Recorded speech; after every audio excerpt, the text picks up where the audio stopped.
All right, we're back. Judd'z Budz, episode 167. Gretzky plus. I feel like Damien Giroux at one point wore 68 at like a dev camp, maybe. I don't know. I might be making that up though. Anyways, disrespect. The level of disrespect. I'm not going to give you what you want. It's not what I want. This is what the people want. Well, they're going to keep wanting then in that case.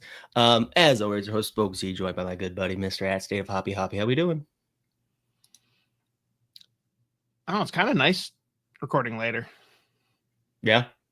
Probably a little bit less nice for you because it's an hour later, but then I'll get the same amount of sleep either way, so it's fine. This is fair. So really, all positive. Mm-hmm. We'll see. If we do okay numbers, maybe we'll keep it this way. Oh, boy. We're good. Yeah. I don't know. It's draft week. What more can we ask for? I'm like, I always get to this point, but I am ready to move past this draft because it is such a weird one. That being said, I'm very excited for day one of the draft, at least the first like 10, 15 picks, because like I do think it's going to be chaotic. Like, I mean, even potentially like even starting at 2, just based on some of the stuff that's been coming out, which we'll talk about later. But I almost flipped that from the Chris Peters interview, but yeah, it just wasn't like I couldn't make it a small enough clip to have it be worth it to upload on here. So whatever. Yeah, I think there's very little consensus as far as like public scouting outlets or whatever, and then the industry, like the guys that like the actual scouts, actual GMs. Like it is just fascinating because it's always interesting too listening to like there. I guess there are some teams who will legitimately put out like they'll let a little something that they're thinking about doing that's technically against consensus. They'll like let it leak a little bit just to gauge the reaction from people, which is like kind of insane. That's smart. Yeah, but it's also like what reaction like from other teams, or it's like what kind of react, like who are you looking to get a reaction from? Because if it's like the public, it's like, well, what are you doing? Like this is your job. But whatever. But I mean that's what's kind of going on. So market, though, doesn't it? A little like it shouldn't, but it kind of does. Like if you base it on fan sentiment in like Minnesota or Boston, like no, that's problematic. But like it's more, hey, this is something we're considering. I want to see if people lose their freaking minds when we're already not sure about it. But if people are like chill about it, like maybe we'll kind of keep tiptoeing into these waters. But like for a team like San Jose to just make sure like, hey, we're not going to lose our small ticket base. Okay. like then we can at least continue these discussions versus like people say that they're gonna like punch their dog over it. Like, all right, we're done. Can't do it. Also, gotta say, Bill Guerin had his interview on Fox 9 just the other day, and the fact that he brought Lando on with him, 5D chess. Like, no one is going to come at you hard when you got your adorable, calm Bernese Mountain Dog chilling right next to you in the seat. That is, I mean, he's just all over it. It's a guy that just gets it. I mean, when I saw like the actual, because like we were talking about it in our group or whatever, but then like the actual video of it like came out like on Twitter. I was like, holy shit, that's a fucking dog. They're talking little dog. Billy G's hair is going. Yeah. Midlife crisis. It's it's like we don't have a first round pick. Is Judd mad at me? Might be one of those situations, I don't think he cares, but yeah, dude, it's gonna be an interesting like 5 days, not just because there's gonna be so many different rumors swirling around, but like there's gonna be at least one or two trades, I would imagine. There's already been rumors about like the Islanders and the Bruins, and then like what are the Rangers gonna keep 12? Or are they gonna or are they not? Like there's just a lot going on already. So I do feel like there's just like there's gonna be a lot happens before the draft, and then again, like even inside the top 10, like there's gonna be players that we have lower that go really high. There's gonna be players we have high that go way lower, and then like I would imagine there's gonna be a lot of trade talk just as picks go. Because like there's gonna be like if Hagen starts falling beyond where like 4 or 5, it's gonna get crazy. And it's like I think it might have. I think it's a very good chance it happens. It shouldn't, but like I think it will. I just don't know. I mean, I don't really get it, but so that's just what we're hearing already. So it's already chaos. It's going to be an interesting 5 days, but I mean, I like that though. Like, I know for you, like that's probably less interesting because, like, you put a lot more work into this than I do. Like half of what I know about all of this is directly from your mouth, and you put all the time in to scout and evaluate these guys. And for me, it's fun having the chaos of like, I have no idea what's happening past pick 1. That's enjoyable. Although it's a little bit different, I guess, now that the Penguins finally have first round picks to use. So I'd like to have a little bit better idea, but I don't know. It makes it enjoyable. And like you said, it's going to give us a lot more to talk about throughout the draft, being like, oh, that guy just came off the board. That means this might happen now. Like it's kind of a choose your own adventure, except we don't choose it. Yeah. I mean, I like the chaos as far as like if I ever fucking finish an actual top 32, it's becoming so difficult. I'm getting to like 20, 25 range, and I'm like, throw a fucking dart at the board with some of them.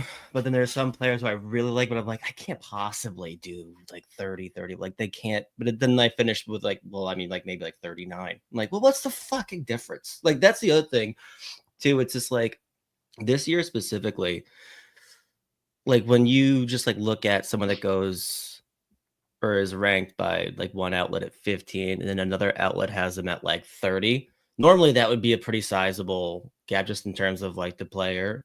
This year it's very different where it's like anywhere after like 10, 12, you could tell me anyone that's going to end up going in that top 32 will go next. And like, I'll be like, mate, I have no idea. Like it's really, there's so few, or there's just not a ton, I don't think, in between separating a lot of these like mid to late firsts.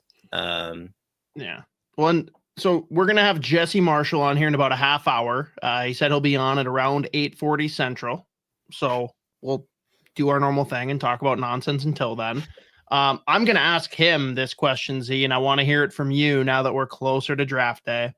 I want to know, like, dream scenario for the Bruins at 7. I want to know a guy that they could pick there that would bum you out, and then realistically what you think will happen. Which that last one's probably tough because, like we just talked about, it's going to be chaos. But break it down for me. Start wherever you want on those. Yeah, I mean, like, obviously, a dream scenario is if Hagens like ends up falling to 7, Like, sounds realistic too. And there is just, I have a nagging suspicion that even if that happens, they might still opt for a bigger center, which is going to bug the shit out of me. There are a couple that I'll be like, I mean, yes, I do like this player, which this is how it's going to go. But Hagens, if he's sitting there, obviously, if I would be running to the podium myself to take him. But like the guys that are available, I love Jake O'Brien. I think there's a ton of runway there. One of the most creative playmakers in the draft. So like those are like two, again, like I have a nagging suspicion that Hagens is going to be sitting there. I have a funny feeling that they won't take. I think that would be the more disappointing thing than anything. Like regardless of who they end, if they reach, in my book, if they would reach for someone, like I would be more bummed out just like not taking Hagens than whoever they would be reaching for. I mean, like the only ones that really like I think could possibly happen, because that is like 6, 7, 8 is usually right around the range that like out of nowhere when defensemen start going. And I like these prospects, and if they ended up going for like, if they took a swing at like Merca or Aitchison at 7, that's what I'm like. I think you're just leaving an insane amount of upside outside of like Jake O'Brien, James Hagens, even Brady Martin. Like, so I think that's a possibility. And like even like Eklund too, I think probably will be sitting there at 7. I think he might even be sitting there for you. I like in my head, I kind of picture him being. We're gonna spend half of the time with Jesse Marshall talking about that. Yeah. Anyways, yeah, if Hagen's sitting there for the Bruins at 7 and they took him, I would be literally like, I mean, I would just be ecstatic. Jake O'Brien, I would love that pick. Or if they want to take the home run swing and go for Roger McQueen, I'm like, again, in my book, I'm going to have Hagens, O'Brien, and potentially even Brady Martin higher. Same time, totally get it. It's just, again, injuries make me nervous. So that's my issue. But if they were the ones that would like, I would be like, I get it. They're good players, but you're leaving a ton of upside on the board as if they start that run on defenseman. That would be an issue for me. So point blank right now, if you had to guess what's going to happen, is Brady Martin probably at the top of the list for who they take there? Yeah, I do think like to be honest with you, again, like the two centers, I picture them taking, like, I don't think Brady Martin falls lower than 7. So if he's sitting there, that's literally like the ideal top 10 pick for the Boston Bruins. Like, they love this shit. I do know that they also really like Jake O'Brien too. But if Brady Martin's still sitting there at 7, I have a hard time seeing them pass, just because it's such a Boston Bruins pick. And again, like I probably have him closer from like 10 to 15, but still again, it's gonna be a player I wouldn't be like very upset if they took Brady Martin, because I think he's awesome. So yeah, fine. Thank God they finally did this. The old logos are so good. So that was a home run. So that was a great start to my day. I think the Wild will ever go back to their original logo. I don't think so.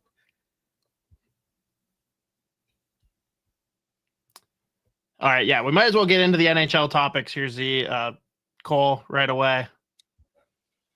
The Zegras and Mishkov's Michigans per 60 are going to be very, very high. You gotta think with two guys that have that much just pure skill, you gotta stick them on the fourth line, right? Have to. You have no option. It's the obvious place for them. What'd you think of that trade? Because I've seen people freak out on both sides, and I legitimately don't even know how to. I don't know if I have an opinion yet. It's weird. Yeah, like my initial reaction to like just seeing what the return was like the definition of a, you know what, let's just get whatever we can. Let's just get this guy out of here. Like return, because I mean it's like Paling's a good player. Like he's a right down the middle of the lineup. He can give you, like he's a solid. He's an NHL player. He's a good player. and then you get like a couple of picks. I've never really expected him to fetch like a first. Like, I mean, the other thing too, like he's been on the market. Like, I don't think it's a secret that they've been shopping him for a while, and obviously it did not help him like increase stock or whatever. So I wasn't shocked that there wasn't any like big assets going back. I do think like sneaky Philly may have just made one hell of an acquisition. Like, I mean, I don't know. I just can't figure out, because I mean, like, we saw how good he was so early, like his first 2 years in the league. I mean, he's just like had his issues, whatever. But I do need him to be playing with Michkov, and I do need them. Like, they would literally try the Michigan every 5 minutes, and I'm all about it. So it's gonna be great. That was my I'm just sad Torts isn't there. Yeah, that's the thing that really is unfortunate. Imagine how funny it would have been to watch John Tortorella coach a team that had Matt Fave, Michkov, and Trevor Zegras on it. Like, he would have been. I mean, he was already losing his mind. Was there retention on the trade? I don't think so. Was he only making $575? Zegras? Yeah. I don't know why I thought it was more than that. And like, I don't know. 1 year left before RFA status. I'm going to go back to my original opinion. I think this is a no-brainer for Philly, but everyone online has like made me second guess it. Like, did I miss out on just how I know he had a down year? I'm not oblivious to that, but you've seen what he can do. The upside there for a team that could use a little bit more offense. I don't know. I would imagine that like Anaheim also had no interest in paying him later. Right. I get it. Oh, well, there's that comment. It's not to say that like he's. I'm not saying that Anaheim got fleeced necessarily, because I think they just wanted to move on, whatever. But just so many people that are saying that Philly way overpaid to get him, and I just. Yeah, I need someone to explain to me why. Yeah, I think if you're like super fired up about. Like if you're on one side of this trade or the other, I don't think that makes a ton of sense. Like, if you're Philly, you should be like pretty excited to get like a potentially like we've seen him again. We've seen how good he is. Like, he has legit upside. It's just like Anaheim also like this was the first year they were a shit show, but like the second half of the year they were like above 500. I'm pretty sure. So they're like on the upswing. It's a very weird fucking franchise, to be honest with you, but like very. Which we'll talk about in a second, actually. That kind of relates to Minnesota. But like, I don't know. We like, he's a good player. Like, and this could potentially be a better overall situation environment for him. Like, I couldn't have imagined a worse like a GM coach combo for someone like Trevor Zegras between fucking Cronin, and what's the GM there? Like, it's just the exact. They're like, this is the worst hockey player that's ever lived. Like, I just imagine that's how they watched him play. They were like, this disgusts me. So I don't know. We'll see what happens. But like, again, I thought Philly gave up not a major. Like, it wasn't, again, a second and a fourth, and then like Ryan Poehling was a good player. He'll probably just even be like a decent fit in Anaheim, right in their middle six. So like, I don't know. Yeah. Let's talk about any updates you might have. I've never actually set notifications on Instagram before, and per your recommendation, I absolutely set them on Brad Marchand. But I'm going to defer to you. This guy, the smoke. What do people need to catch up on? I mean, I would have a hard if anyone's spending any time watching us do this, I would be shocked if they haven't been keeping up with Brad Marchand. This is about how it goes whenever he wins anything. Like, he is the funniest bastard in the world. He loves to just continue prodding and needling other teams. Him posting Instagram stories with players from every single player that had either been like traded or like signed in free agency by Florida. The fact that he went out, took a picture of them, and was tagging every other team that like traded them or like didn't re-sign them to Florida. Amazing work. And it got people really mad. I love it whenever I post Brad Marchand doing funny things and making fun of people, when all the responses are like, he is classless. He should really be focusing on just like celebrating with his teammates. I'm like, oh, shut the fuck up. Like, also, who cares? Someone was like, does he know that him and McDavid are probably going to be teammates in the Olympics in like in a couple months? And I was just like, okay, that was actually the weirdest take that anyone probably could have had. And I've had a lot of people yelling at me about thinking Brad Marchand's funny. Who had that opinion, or was it just random? I don't even know. It was just someone replied that on fucking. If it was someone that mattered, I would need to know who it was, just so I could immediately change my opinion of that person or reinforce it, depending on who it is, I guess. But yeah, sneaky. My favorite one was him calling Gus Forsling Mr. Waivers, and then tagging like 7 hockey teams. I don't know, dude. The Kulikov one was okay. Cool. Cole just said it too. Sorry, the Kulikov one was incredible.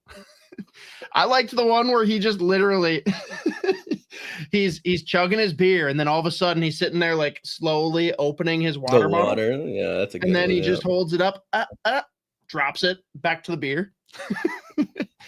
Now, people that are like upset about him doing this and like, oh, what about your teammates? You think they aren't loving this?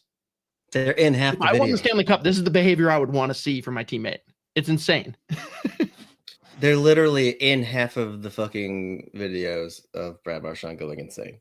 Like he's like, it's Cam, spot on. It is the most fascinating development that Brad Marchand has gone from villain to an absolute fan favorite. Like, even Oilers fans liked him until he posted the losers version of the logo, which is brilliant. That was unbelievable.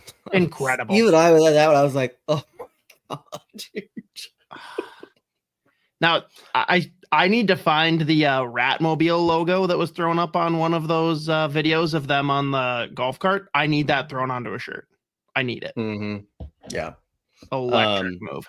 I also like that he's back replying and commenting on Instagram himself. Like, I think it was like Leafs Talk was talking about, or someone said something about like get Marchand to Toronto, and like Marchand replied to that Instagram post like, oh shit, dog, do the people want that? I was like, this guy, what was it? Someone said like he has to sign here. He's like, oh yeah. And he was like, sure, maybe. I think the funniest outcome at this point would be him going to Edmonton. Oh yeah, that'd be amazing. I would be all about it. And they would love it. So yeah. But I think he's just, again, this is watching his behavior as a Stanley Cup champion makes me so mad that the Bruins lost out in like 2013, 2019, choked in 2023. Like, it's just to know that we missed out on this. I mean, his rookie year, he literally got kicked out of Boston. Like, him and Sagan were going so fucking insane. They were like, you guys got to get the fuck out of here for a little bit. Man, it is fun. Now, what is in Sam Reinhart's shirt, and do we think that he will sober up by training camp? No chance. Yeah, that was one that I was just like, I don't know. It took me a second. I was like, I don't really know what's going on here. I just moved on from that one. I was like, it's not Brad Marchand. I don't really care about this video. What was it? I don't know. Just something in his shirt. Yeah. Cam, that's fine. Also, basketball is dead. They didn't spray champagne or anything. Shout out Cam for all the super chats, by the way. Cam, you rock. The champagne thing. Do you think that they just didn't have enough goggles for everybody, or it was is hockey the only sport where they don't do that? I don't know. Like, at first, because again, like I watched the game last night, and then like I obviously once the game ended, I stopped paying attention. Like I wasn't really interested in like keeping up with like the celebrations. I wasn't interested in the game. People were just dunking like viciously on like the sport of basketball in general, which like I get it. I don't care. I watch playoff basketball because it's fun, but like I don't really care whatsoever. I don't care But about like the it sport. was I like care when weirdly LeBron aggressive. James mega flops. Like I just can't Yeah. tolerate that. But outside of that, whatever. Basketball's basketball. People like what they like. Mm-hmm. Yeah, I don't know. Like if it was like weirdly aggressive, and I was like, okay, this is one of the things that people get really fired up at, and I don't. Like I can't even get half as fired up. Like whatever. Yeah, I don't know. It's not the same. These guys are all fucking nuts. I think everyone would do that about hockey in general. Just like, but I don't know. It was funny. Mateo, They were like, we don't really know what to Ace do. Beaupre comment. This one, I don't know what the legalities are behind it, but this should absolutely be the team's move. Not let them come in. Go find them and be like, yeah, we got this contract. You said you're going to stay. Sign it. Quick. Hurry. Do it. 100%. Do it now. Do it now. 3, 2, 1, sign it. Sell me your car. Sell me your car, Dwight. Oh, dude, that was so funny when, like, I mean, it was like 4:00 in the morning at the club, and Sam Bennett's like, oh, I'm coming back. Like, and then, like, He tries like 7 different times to get people quiet. Yeah, that was also insane. I was like, yeah, they're not going to do that. But anyway, like, it was funny in my head picturing like the 5 seconds of absolute panic from all the insiders. They're supposed to be like breaking these stories or whatever.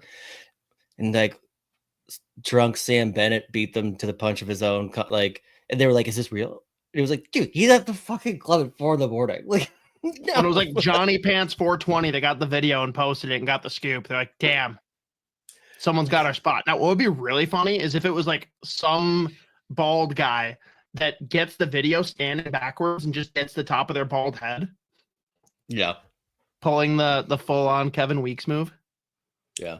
I really enjoyed that. I forget which, I think it may have been like LeBron had someone reply to him and be like, oh, are you upset about this? And he was like, I mean, no, I don't think. But then it was funny just like seeing him and like Friedman and all of them having to be like, obviously the Florida Panthers would love to have Sam Bennett back for 8 more years. At this point, nothing's official.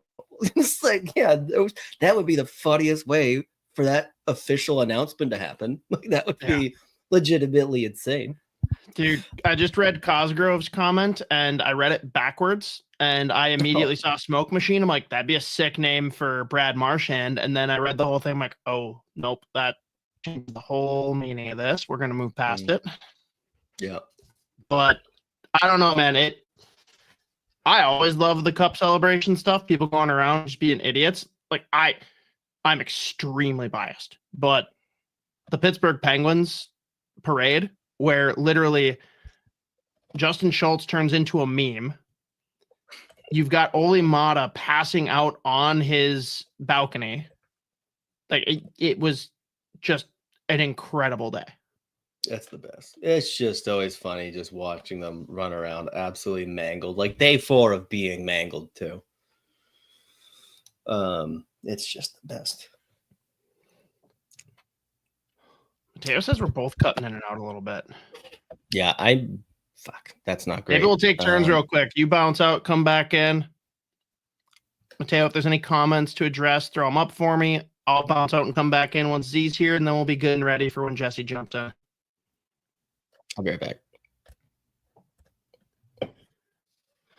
All right. Joseph, I'm hoping Yzerman proves the doubters wrong. Wings need to have an impactful offseason just to make the playoffs. I completely agree that he needs to have a big offseason. I just don't know what that looks like. And I drank the Kool-Aid. I thought him going to Detroit was going to be the cure-all.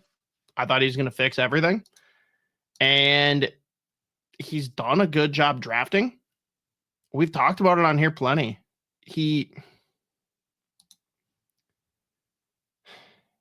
really hurts himself with his free agent signings. I think that's what everyone's talking about this summer with the class that we have. Do not go out and sign someone just to sign someone. He needs to avoid that, and he needs to find ways to trade because he's got a good prospect pool built up. Again, really strong drafting for the most part. And they've had some tough luck when it comes to the lottery, like call a spade a spade. I just am not a believer in the Yzer plan anymore. But this year, if they make the playoffs, I'll be proven wrong because they have the odds stacked against them. They could very well be the worst team in the Atlantic, which is kind of crazy if you look 3 years back and told me that they would be the worst team in the Atlantic going into the 2025-2026 season. So pretty gnarly. Let's see what else we got. How much longer we got to wait on this Rossi trade? Losing sleep about the return. Honestly, I'm starting to be skeptical that it'll happen. Not because Bill Guerin doesn't want it to, but because he's not going to get the return he wants. It's been said, like GMs have reached out to Russo and asked, like, yo, what's the deal with how he was treated at the end? Like, what's wrong here? And I think this is something that manifests itself into you gotta sign a bridge, which means Bill Guerin's gotta pay more than he wants to, but you can still have a shorter term commitment. Because if you're paying $5 million, it's just not gonna be enough to convince Rossi that he's going to be deployed the way he should to maximize his next contract. The only way is like a 6.5 over 2 or 3 years, get him playing, keep doing what he's been doing so that you can trade him mid-season when another team bottoms out and decides they're okay with changing things up. I don't know. That's the best I can come up with it, but I don't think a trade's coming anytime soon from the way that Russo, Joe Smith, and even Bill Guerin himself have talked about the situation. So throw up any more comments here for Z. I will bounce out and bounce right back in here in a sec. Hell yeah, I was hoping I would re-enter to Marco Rossi trade talk, my favorite fucking topic in this offseason. It's fucking fantastic. Cameron Myers, what are the Wild going to do at the center position? Seems like there isn't anything possible. I really don't see any outside of some like blockbuster trade that is absolutely not already in the cards. Like, I don't really see much happening, to be honest with you. Like, there was another report, I think, that came out today. I don't know if it was like 31 Thoughts or if it was Frank Saravalli, but they were mentioning that there are a lot of teams looking to make a move for Pettersson. But I just can't see this happening, especially this offseason. Again, the whole thing with the signing bonus thing or the no move, sorry. I don't think anything's happening with him.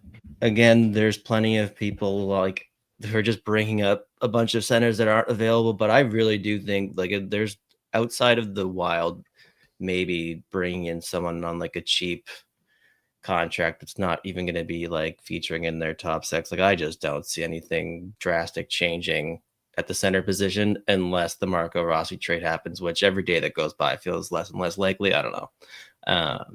But I think we're pretty close to seeing what we're going to be seeing day one of training camp. I don't know, but maybe could be wrong. I don't know. But yeah, I just don't think it's the shittiest offseason to try to make anything happen too. So that's not great. That is a fact. By the way, how does the tax versus salary cap work? Couldn't they just add the percent to each team's salary cap to use? And as the cap increases, it could be a bigger talking point. I mean, I still think it's a nothing burger.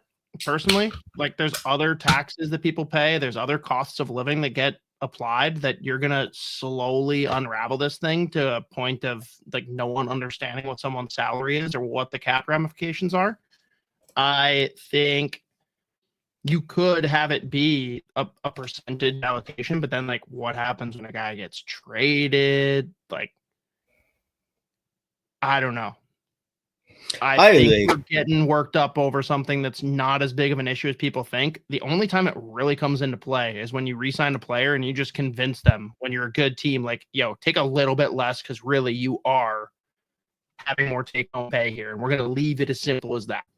I don't think that you're picking up free agents because you're in those markets. Like, you got to have a good team. End of the day. Like, if the Florida Panthers organization was in Toronto, everyone would want to play there, and they have one of the worst tax situations, period. So just be better, period. Yeah. Like Again, this is the exact same thing I said last week. I was like, if fucking the NHL GMs, if owners or whatever, if they're actually serious about trying to change, I'll let them handle that, and then I'll react later. But like, people getting all fired up about it. But again, people only get fired up when the team is good. Like no one gave a fuck about the situation with the Florida Panthers like 5 years ago. Or even 3 years ago. Like it never came up, but here we are now. Dude, and also like even with Penguins, by the way, for this Florida dynasty, if Pittsburgh just beats a shitty Chicago team, they're in the playoffs and Florida doesn't go on that run. Your team doesn't get dismantled. Like what a different world we're in. Yeah. When it's also like just using a specific example, like when I outside of a team literally giving Sam Bennett 10 or 11 million dollars, I don't see a scenario where he doesn't end up staying. And it's going to be a lower number than like what other teams are going to be offering him. A big part of me would assume that like that decision isn't based solely on like my money goes farther in Florida than it does like, or like in a non-tech, whatever. Like, I think he's in like legitimately the perfect scenario in Florida, who he plays with, the way that Florida plays. Like he is legitimately the smartest thing he could do is take a nice, solid long-term contract with Florida and ride that baby out instead of like going and like, I mean, again, unless he is purely talking about money, which I don't think he is, but I think that his decisions, again, just using him specifically. Right. But Brad, he's going for the money. He's looking for the bag. I'm like, hell yeah. Good for you. Honestly, I think I'm going to take back my comment earlier. I think the most fun outcome here, this is if he wasn't going for money, because there's no chance he's going to get big money there. But imagine if he went to Tampa. It'd also be funny. These guys that absolutely love him, like have fully embraced him within a couple months, goes to Tampa and it's all of a sudden like, oh no, we hate you again. And he is the biggest piece of shit in the NHL again, too. Immediately gets himself hated by everyone, as usual. That would be great. Whatever, I'm honestly down for whatever would upset the most people. If he gets paid and it's by a team that is just like hated by everyone, that's outrageously funny to me, because that's just his sweet spot, is pissing off basically the entire world. It rocks.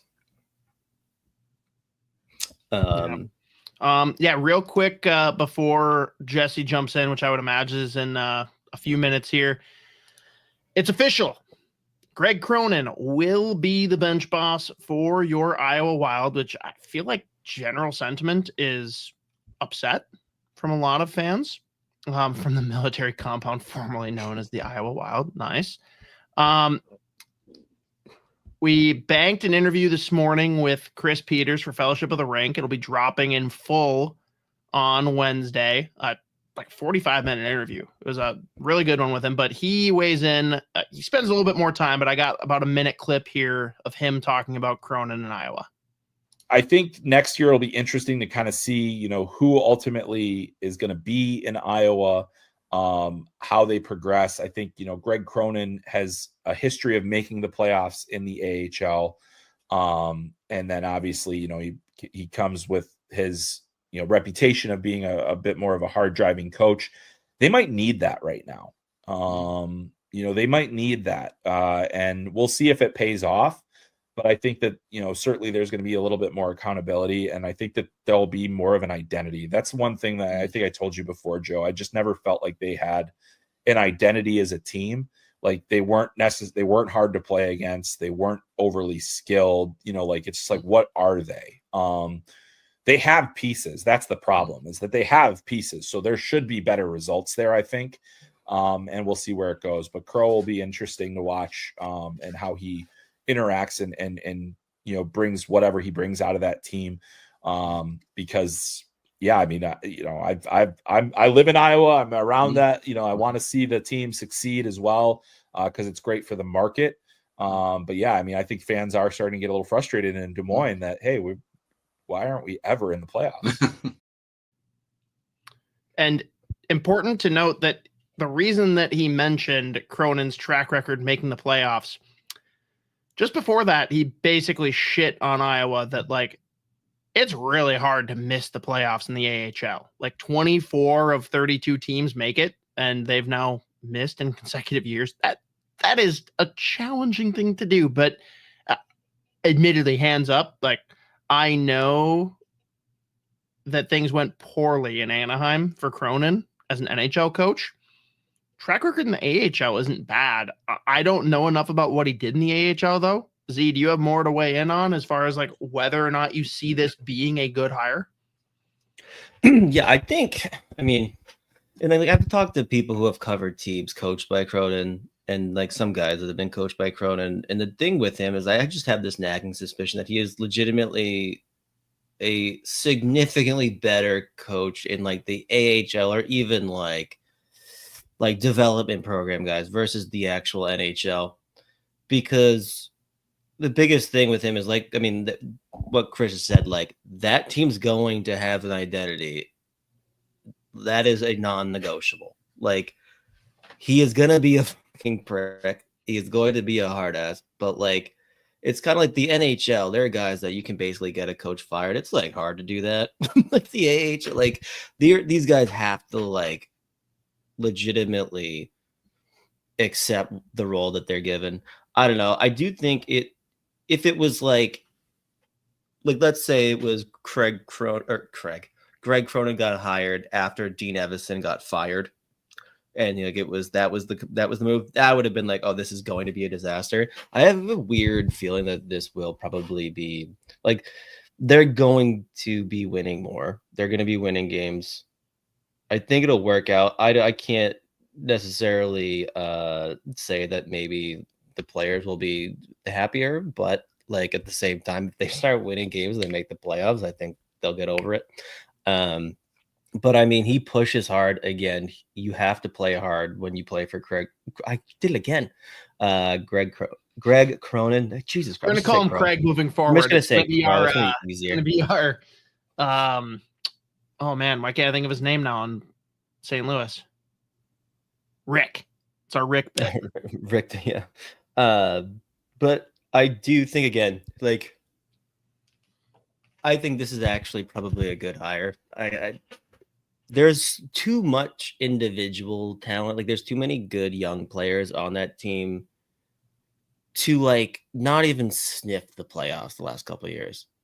And again, when you would watch them play, like you would see one or two players like pops with some skill every so often. They are the easiest team to like just live inside their offensive zone. Like, it was embarrassing watching some of like the cycles that they were just like, I mean, there were multiple games where you're just watching. It's like they've had the puck, or the other team's had the puck in the Iowa zone. They've changed 3 times, and the puck is still in the zone. They've like rifled off like 17 shots on goal in the last 2 minutes. Like, this is insane. It was just like a bunch of players that we had no real identity. That was the biggest thing. So that's what I started with. My initial reaction, what Chris said there, was like they're gonna have an identity. They're gonna be harder to play against at least. It'll be interesting to see which prospects kind of pop. Like, again, like I think it was Mateo just put it in there. Like, I wonder what it looks like for like Caden Bank here, who does have that skill, but like he is a Greg Crow. I did it again. A Crow type of player where it's just like he doesn't need to pop offensively with skill or anything to be a big piece of your team. So it'll be interesting to see how that goes for like the skilled players versus some of just like the grinders. But I actually, like, though there were some initial super negative reactions, I actually was kind of like, it's different than him getting like the Minnesota Wild job, obviously. Like, this might be the kind of coach that group needs, but we'll see. But if they don't sign more like older players, like vets, it could be a problem where if like 10 of your 12 forwards are under 25 and your entire D core is made up of guys that have either been drafted in the last like 4 years or like whatever, like you signed some kid to an AHL that went undrafted or something. If it's all like youth again, like that might be a problem.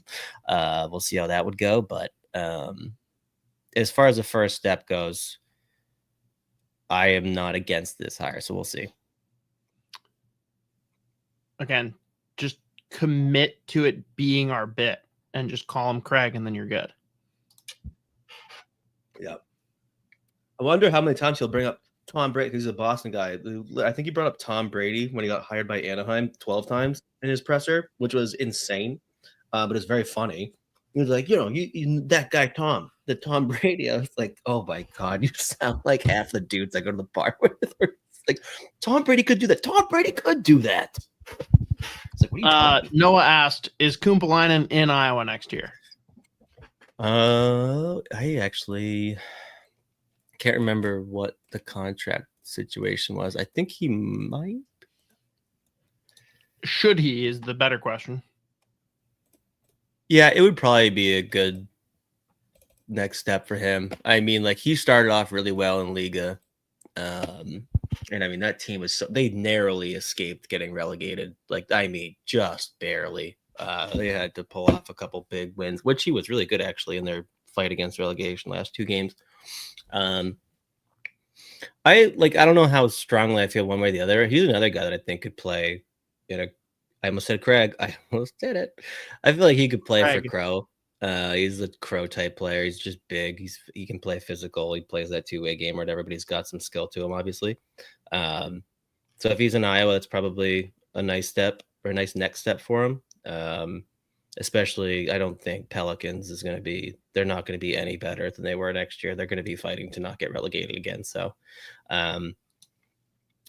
but we'll see. I don't know. I should actually know that, whether or not he signed another contract over there or whatever, but I don't know. Idiot. Be a wild, not weird, wild, progression for his development, where it's like Finnish juniors, OHL, Finnish pro, AHL, where it's like he's literally played in half the leagues in the world at this point.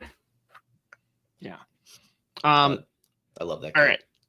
Should be here soon, but as we wait for Jesse, let's talk real quick about options for the Minnesota Wild. Second clip that I grabbed of a more lengthy answer from Chris Peters on who's there for the Wild at 52.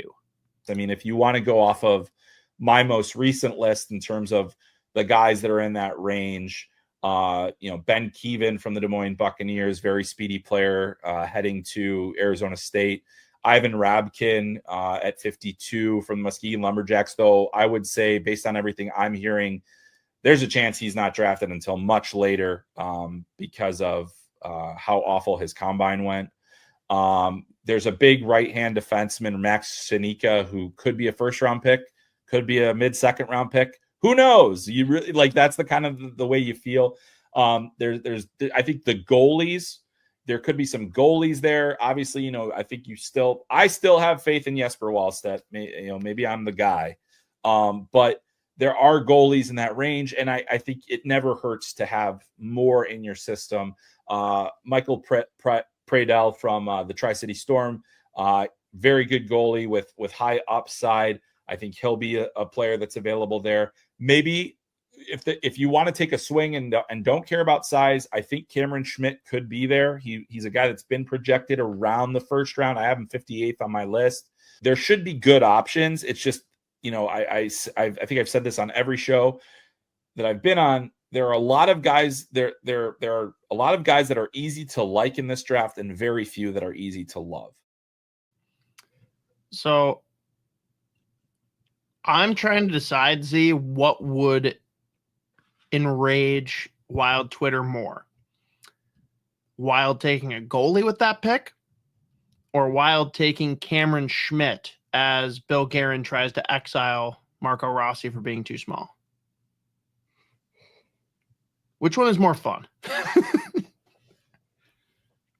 I would imagine taking a goalie there would piss off more fans, to be honest with you, because if they, and again, we're just using specifically Cameron Schmidt, as far as raw upside and talent goes, he's a top 20 player in this draft. It's just the fact that he's 5'7".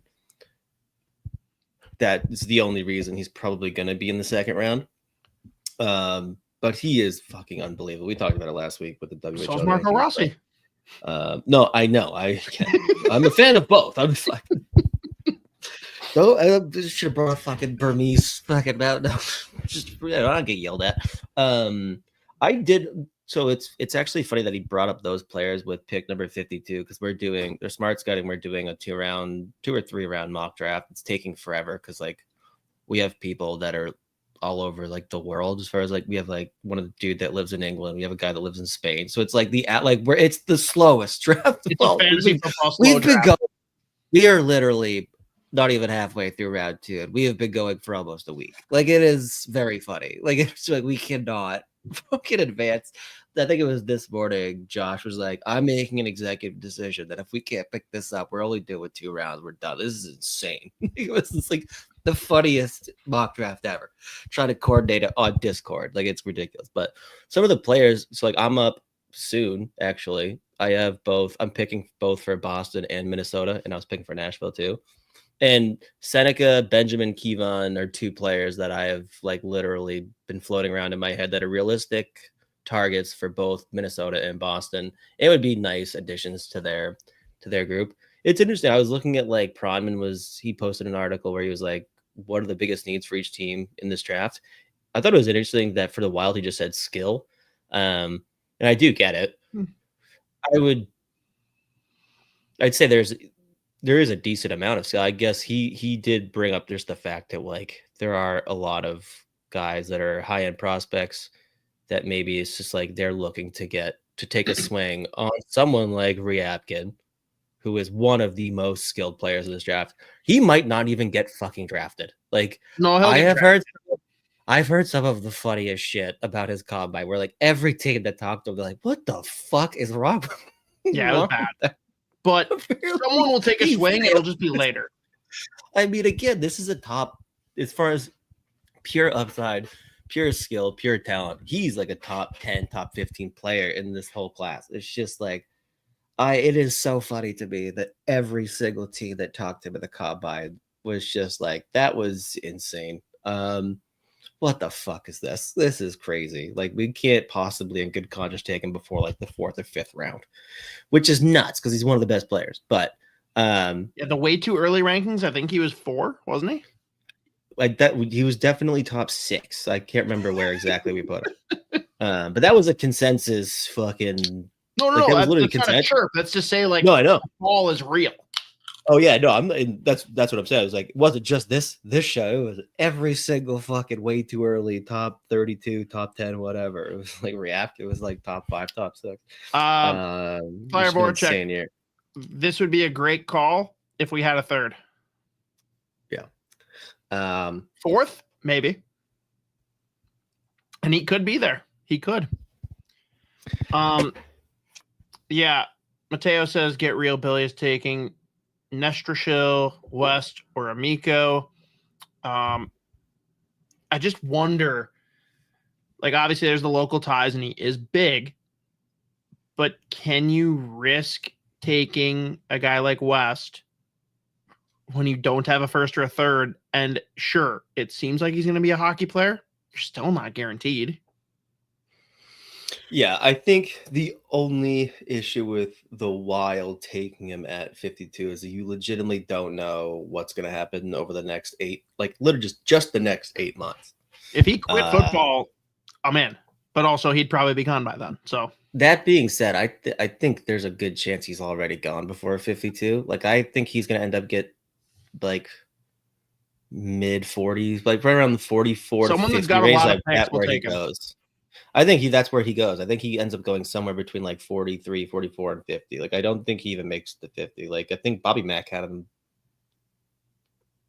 40, maybe it's 46. But like, What?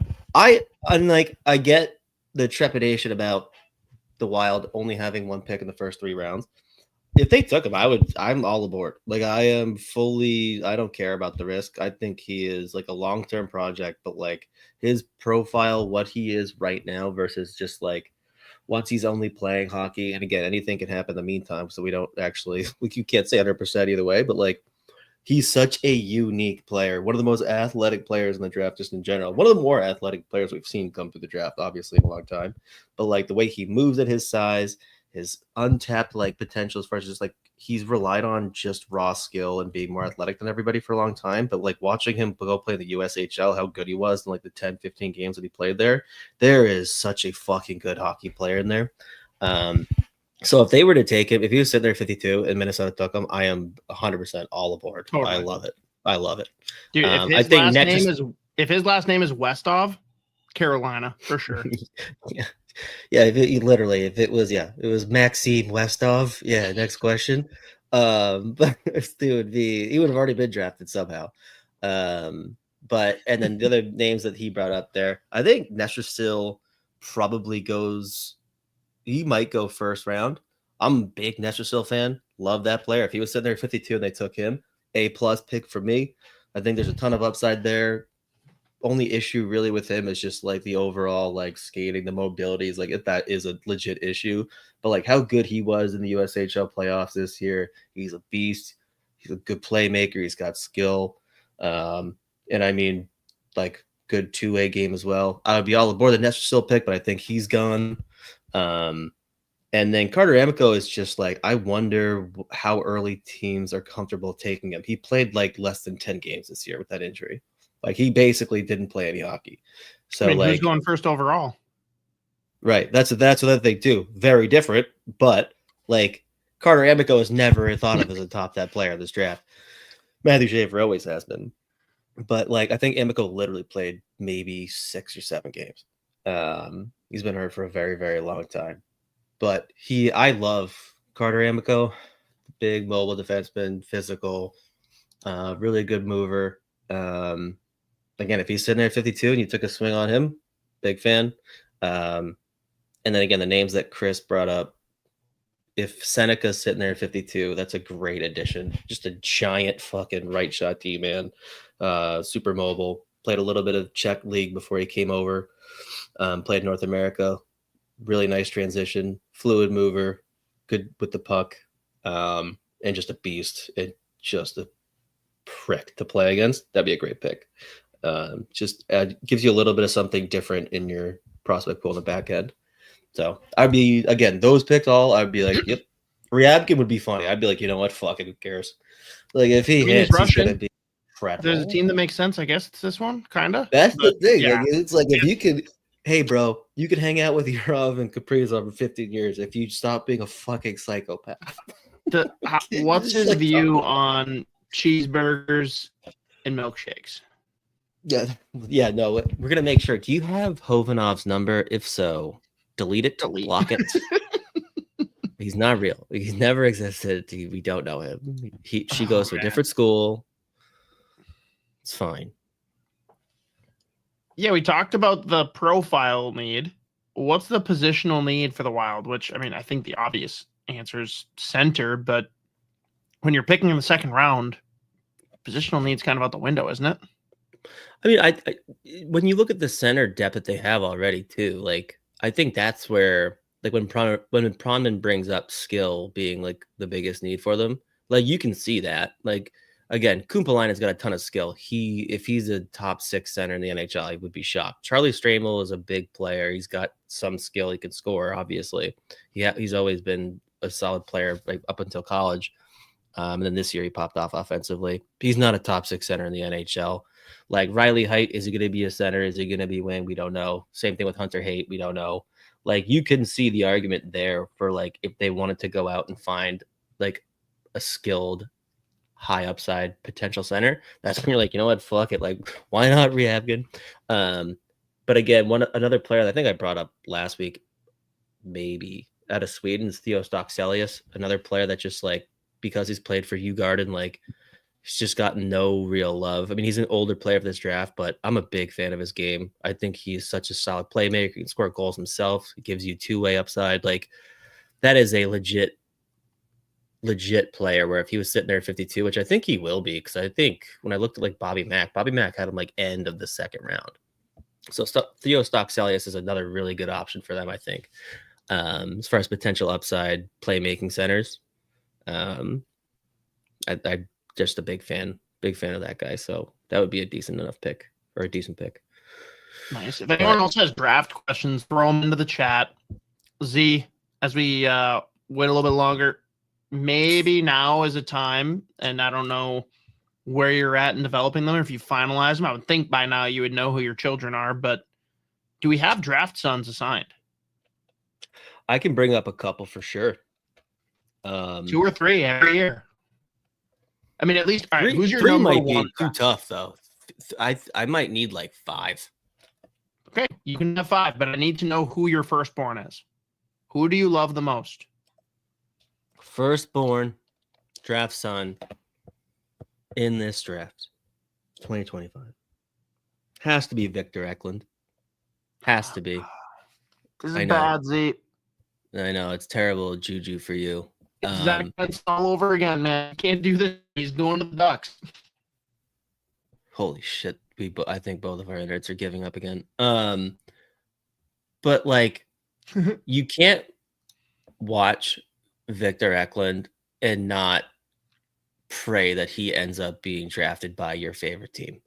Like, he is so fucking good. And like, watching him, apparently, like, I don't think anyone's told him that he's not 6'4", like, in 100 or like 250 pounds. Like, he has, I don't think he's aware that he's not that big, because he is just like running through guys in the forecheck, like almost specifically looking to attack some of the biggest defensemen in the Allsvenskan, playing against like ex-NHL guys or guys that could be playing the NHL but chose to stay in Sweden. One of the better players on the team that got promoted back to the SHL this year. And like, he is just fucking incredible. I am, as far as like players that I'm really curious to see how early they go, because I think every team loves them. I wonder just about like how many teams like inside that top 10 are too afraid of the fact that he's not 6 feet tall. Because if he gets to Pittsburgh and he doesn't end up at Pitt, I would be legitimately shocked. Like, I don't really, at that point, I'd be like, Jesse, there must have been something off. So Jesse said he'd be on in the next 5 to 10 minutes, and he is going to come on here and swoon over Victor Eklund like that. Mm-hmm. I don't know if he does draft sons, but I promise you that is his number 1 draft son. Yeah, no, I think I did know that. He loves him. Yeah. But we can move on to the other sons. All right. Who is your second born? Or actually, no. Who's your last born? Because that's probably the one that you'll love the second most. Probably, probably Stockselius, to be honest with you. Like, really? Okay. And actually, Mateo just put the question in the chat. He wasn't in the Sweden top 10. I think the Sweden top 10 we did like months ago at this point. But yeah, he definitely was just, again, part of the reason that that took me a while to put him higher on my own list is just so much of it is him playing for Djurgården. They, like, the amount of fucking high-end draft prospects that they're producing over the last few years, and this is going to continue next year with like Viggo Bjork, who is a top 5 player, no doubt, who played in the Allsvenskan as a draft -2 this year and scored one of the sickest goals I've ever seen. Like, they're insane. Like, the players that they're developing over the last however many years, it's unbelievable. And like, he's just not a player that gets, when he gets like brought up to like Team Sweden, he's pretty much playing in a depth role, but still being super effective. But he's so silky. He's a big center. He's got the size. He moves well.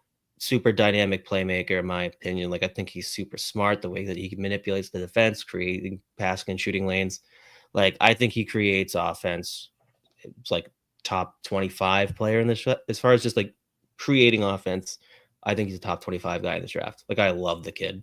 And it just like, I had to go back and like find some players from like Sweden or Finland that I just hadn't been like watching a whole lot of like shifts from.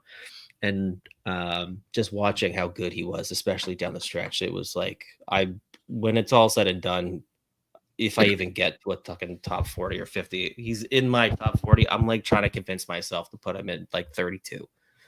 Like, I love this player. Like, I love watching him play hockey.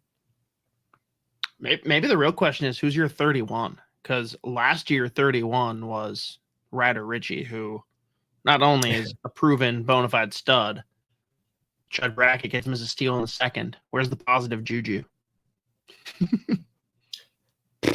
I was bouncing back and forth. Wow, we both our internet's a disgrace. It's pretty questionable. I think I've convinced myself to put Kurbin Limitov in my top 32, and he's going to probably end up 31 or 32. I think he's such a fucking good player. I think he also goes probably. I think it's a consensus too. Like, I don't think this is just me. Like, there are other outlets that have him in their top 32, but pretty much every mock draft that I see, and I think Bobby Mack had him in his top 45, top 50. So I think he'll go early on day 2. I'm not convinced he ends up getting taken on day 1, but the mobility, he's got the size, he's so good defensively, especially in transition, kills plays, but he adds a little bit of offensive upside he doesn't really tap a ton into. So Kurbin Limitov, I think when it's all said and done, will probably be 31 or 32. All right, we'll resume on Draft Sons. He's here, Z. We've got Jesse Marshall. And let's tee this up. This has been, probably 3 or 4 years since Jesse's made an appearance on the Sota Pod. There's Back no when way. Our boy, Teddy Bluger, was still with the Penguins. That long, really? It's been a bit. Wow, man. Good You old had days. a kid, then I had a kid. Dude, kids. Kids are tough. Appreciate you guys giving me some extra time tonight. They shoved my toddler full of ice cream at school, like right at 4:00, dude. Like, just jammed her full of snowballs, and then released her into the world to me afterwards to deal with the fallout from that. So bedtime was it was an experience tonight. I used to be a teacher, and there were days where we would send kids home where we're like, that's a fucking disaster waiting to happen. Today was one of those days. Today was one of those days. So we survived, though. We made it. Oh, man. Well, awesome to have you on. Appreciate you working through whatever with the toddler to get here. We're obviously going to talk a ton of NHL draft stuff. Yeah. We'll dabble a little bit in Pittsburgh Penguins just for you and me, but got to start with a little bit of Minnesota Wild stuff to indulge the listeners. And one of the cooler breakdowns in a while, you jumping on doing film room study on Matt Boldy. Yeah. And he's a guy that's been criticized pretty heavily by fans just for the inconsistencies. But after this postseason, people have at least calmed down a little bit. But just please tell people why they should stop being mean and just accept that he's awesome. Man, like you know, when it comes to the ability to like create space in the National Hockey League, right? Like, that is what, for me, it comes down to for him, is the ability to create time and space for himself and settle into areas and get open in ways that are unique, working against the grain, right? Like, that's a big one for him. Backing off, like if the puck's, we're in a cycle situation, right? Like, he'll work his way out of the zone upwards above the circles and like zoom back in to find a new lane. You keep at his age, right? Like, people work a really long time to master that skill. Like, it's I don't even know that it's teachable. Like, I would argue that there's only a certain extent that you can give somebody like the ability to do that, and like to have like a game sense for that, and an ability to like change tempos. So I get that there's warts, right? Like, I understand that. And I'm sure that there are things that he does that drive people crazy sometimes. And sure, but like, look, these players don't grow on trees, right? Like you're not going to waltz out there in the world and, find another guy that, when it's just, I mean, for me, you work really hard in development to get to this point, right? And like, if you get too impatient and you are unhappy with the early returns, like you're just going to watch the player go and flourish somewhere else, guys. Like, that's all it comes down to. So I don't, I thought, you mentioned it, like, I thought he closed out the year really strong. I mean, I think from a refinement perspective, I'd love to get him more talent, like that sees and thinks the game the way that he does, that'll allow him to operate off of those, like, I always thought Matt Boldy was a good conduit. And what I mean by that is, like, he has the knowledge base to be able to make one-touch transitionary plays that like work the puck out of a jam. Like, from a support perspective, it's that pass that comes to him and he just passes it along to somebody else, right? It's just that one little simple lateral movement on the puck. I think if you can get him more guys that work seams like that with him and sort of like understand that like cutting approach to offense that he has and can distribute to him a little bit and give him a little bit of stuff to, you know, operate as a little bit of a trigger man, I think you're going to be in good shape. So that was a fun episode. I thought it was really a good time. And I pushed really hard to do some more Minnesota stuff because I think he has some other good players up there. So maybe next year we'll get into that. But yeah, I think the future is bright, man. Like, I just think that, again, from a hockey, like the word hockey IQ gets thrown around like so ubiquitously all the time as like this catch-all phrase. But when you watch Matt Boldy play, there's a lane-based understanding to his game and how I need to get open. What do I need to do? Initiating contact to work off of somebody. Right? Like to give them the impression he's there and then to spin and peel and like take 5 steps away to get that second of openness. Right. And it's just like little stuff like that. It takes years for people to pick that stuff up, years. And he already has it. So like, let the rest of the kinks refine themselves. I'm sure there's things that he does defensively that drive people crazy every once in a while. Like I don't watch enough Minnesota to say that definitively, but I feel like that probably would be the case. And that, like, it is what it is, right? Like you don't ask your dog to meow, right? And I think that's like the big challenge sometimes with players like this is you got to let them eat, you know, let them shoot, let them do what they do. It's, you know, you can create that Phil Kessel-like environment for a guy where he has the freedom to do the things that he wants to do and still have to be responsible in some fashions. Like, I think that's the ultimate, you know, Goldilocks porridge of the situation, so to speak. But yeah, I mean, you know, if people in Minnesota have had enough Matt Boldy, send him one down to Pittsburgh. I think we'd be happy to take him off your hands. Don't you butter me up with Phil Kessel. That was dirty. That was a dirty plug. That was bringing up Phil Kessel was dirty. That was like, just, I know my audience, you know. Yeah. And dude, I mean, I've told people many a time, like I'm not a reader, dude. My ADHD is crazy. Like reading is just tough at times. And you're like, we've got Michael Russo and Joe Smith over here in Minnesota, and I subscribe to The Athletic for you. Because your writing, it's different. Not maybe other people are doing it and I just haven't seen it, but like, how did you start doing your writing where it's like, hey, I'm going to tell you what I'm about to show you. I'm going to show it to you with a video, and then I'm going to explain what I just showed you. Yeah, I sucked at hockey. And it's really like what it comes down to. Like, I sucked. And like those who can't teach, right? And like, I think you get to a point where like, I was in my teens when I realized if I didn't understand more than my peers that I wasn't going to stick around for very long. You know what I mean? Like that, like I wasn't good enough to hang with some of my really good friends unless I like worked harder at it in unconventional ways that like weren't based on athletics. That's kind of like what it came down. That's what it was born out of. You know what I mean? It's like it's kind of funny to say this now, but like Mike Johnston, the now ex-failed coach of the Pittsburgh Penguins, wrote a really good book. And I always like implore people, if they have even a cursory level of curiosity in regards to like systems, buy it. It's just called Hockey Systems and Strategies by Mike Johnston, but it is the most accessible book that you can get in terms of breaking you into that world. And like a lot of the book, I think a lot of literature in that space spends too much time on things like heavy coach stuff like drills and like, which is good to know. But like, if you're really just interested in how the game's played, like buy something like that. It doesn't have to be that book, but get yourself like a guide and then start using it at home. You know, Minnesota's going to play every team next year. They're all going to, you know, the thing that sucks is there's like 4 systems in the NHL. Like they all just get work. There's 4.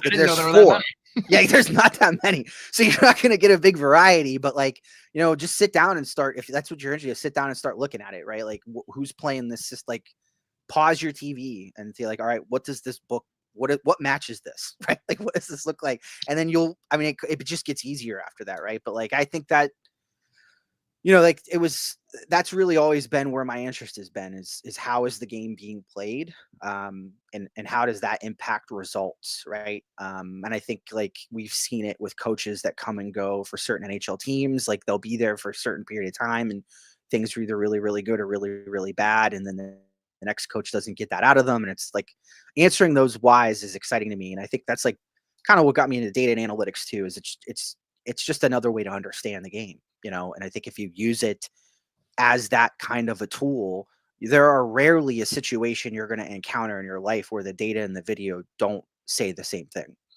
Like that's Zach Aston Reese, probably the one player like I never was able to get somebody to explain to me why the hell he was so good defensively. But yeah, I think, you know, that's for me, it was just about trying to find additional ways to understand the game. And, you know, it was kind of born out of a place of necessity.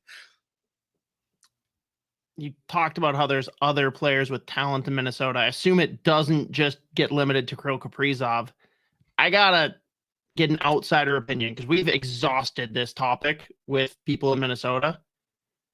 I don't care if it's the video. I don't care if it's what you're seeing in analytics, something else. Who is Marco Rossi, and is he a good player? Because Bill Guerin tells us he's not. Well, so there's nuance to this conversation, right? Like Marco Rossi, for all intents and purposes, based on, I think, the verbiage that he sort of leaked out around him this week, is looking for a 1C job.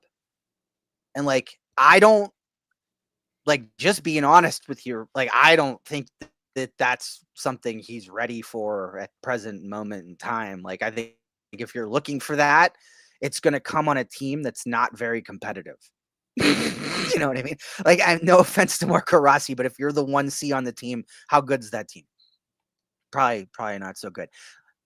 If he's willing to accept a 2C role, because there's, you know, like, I'm viewing everything through the Pittsburgh lens here, but like when this news about Marco Rossi like stirred up, you know, everybody in Pittsburgh went in a fervor and was like, "What young player? You know, like this is what we're trying to do. Like this matches the vibe." But you're not putting him on, like, who?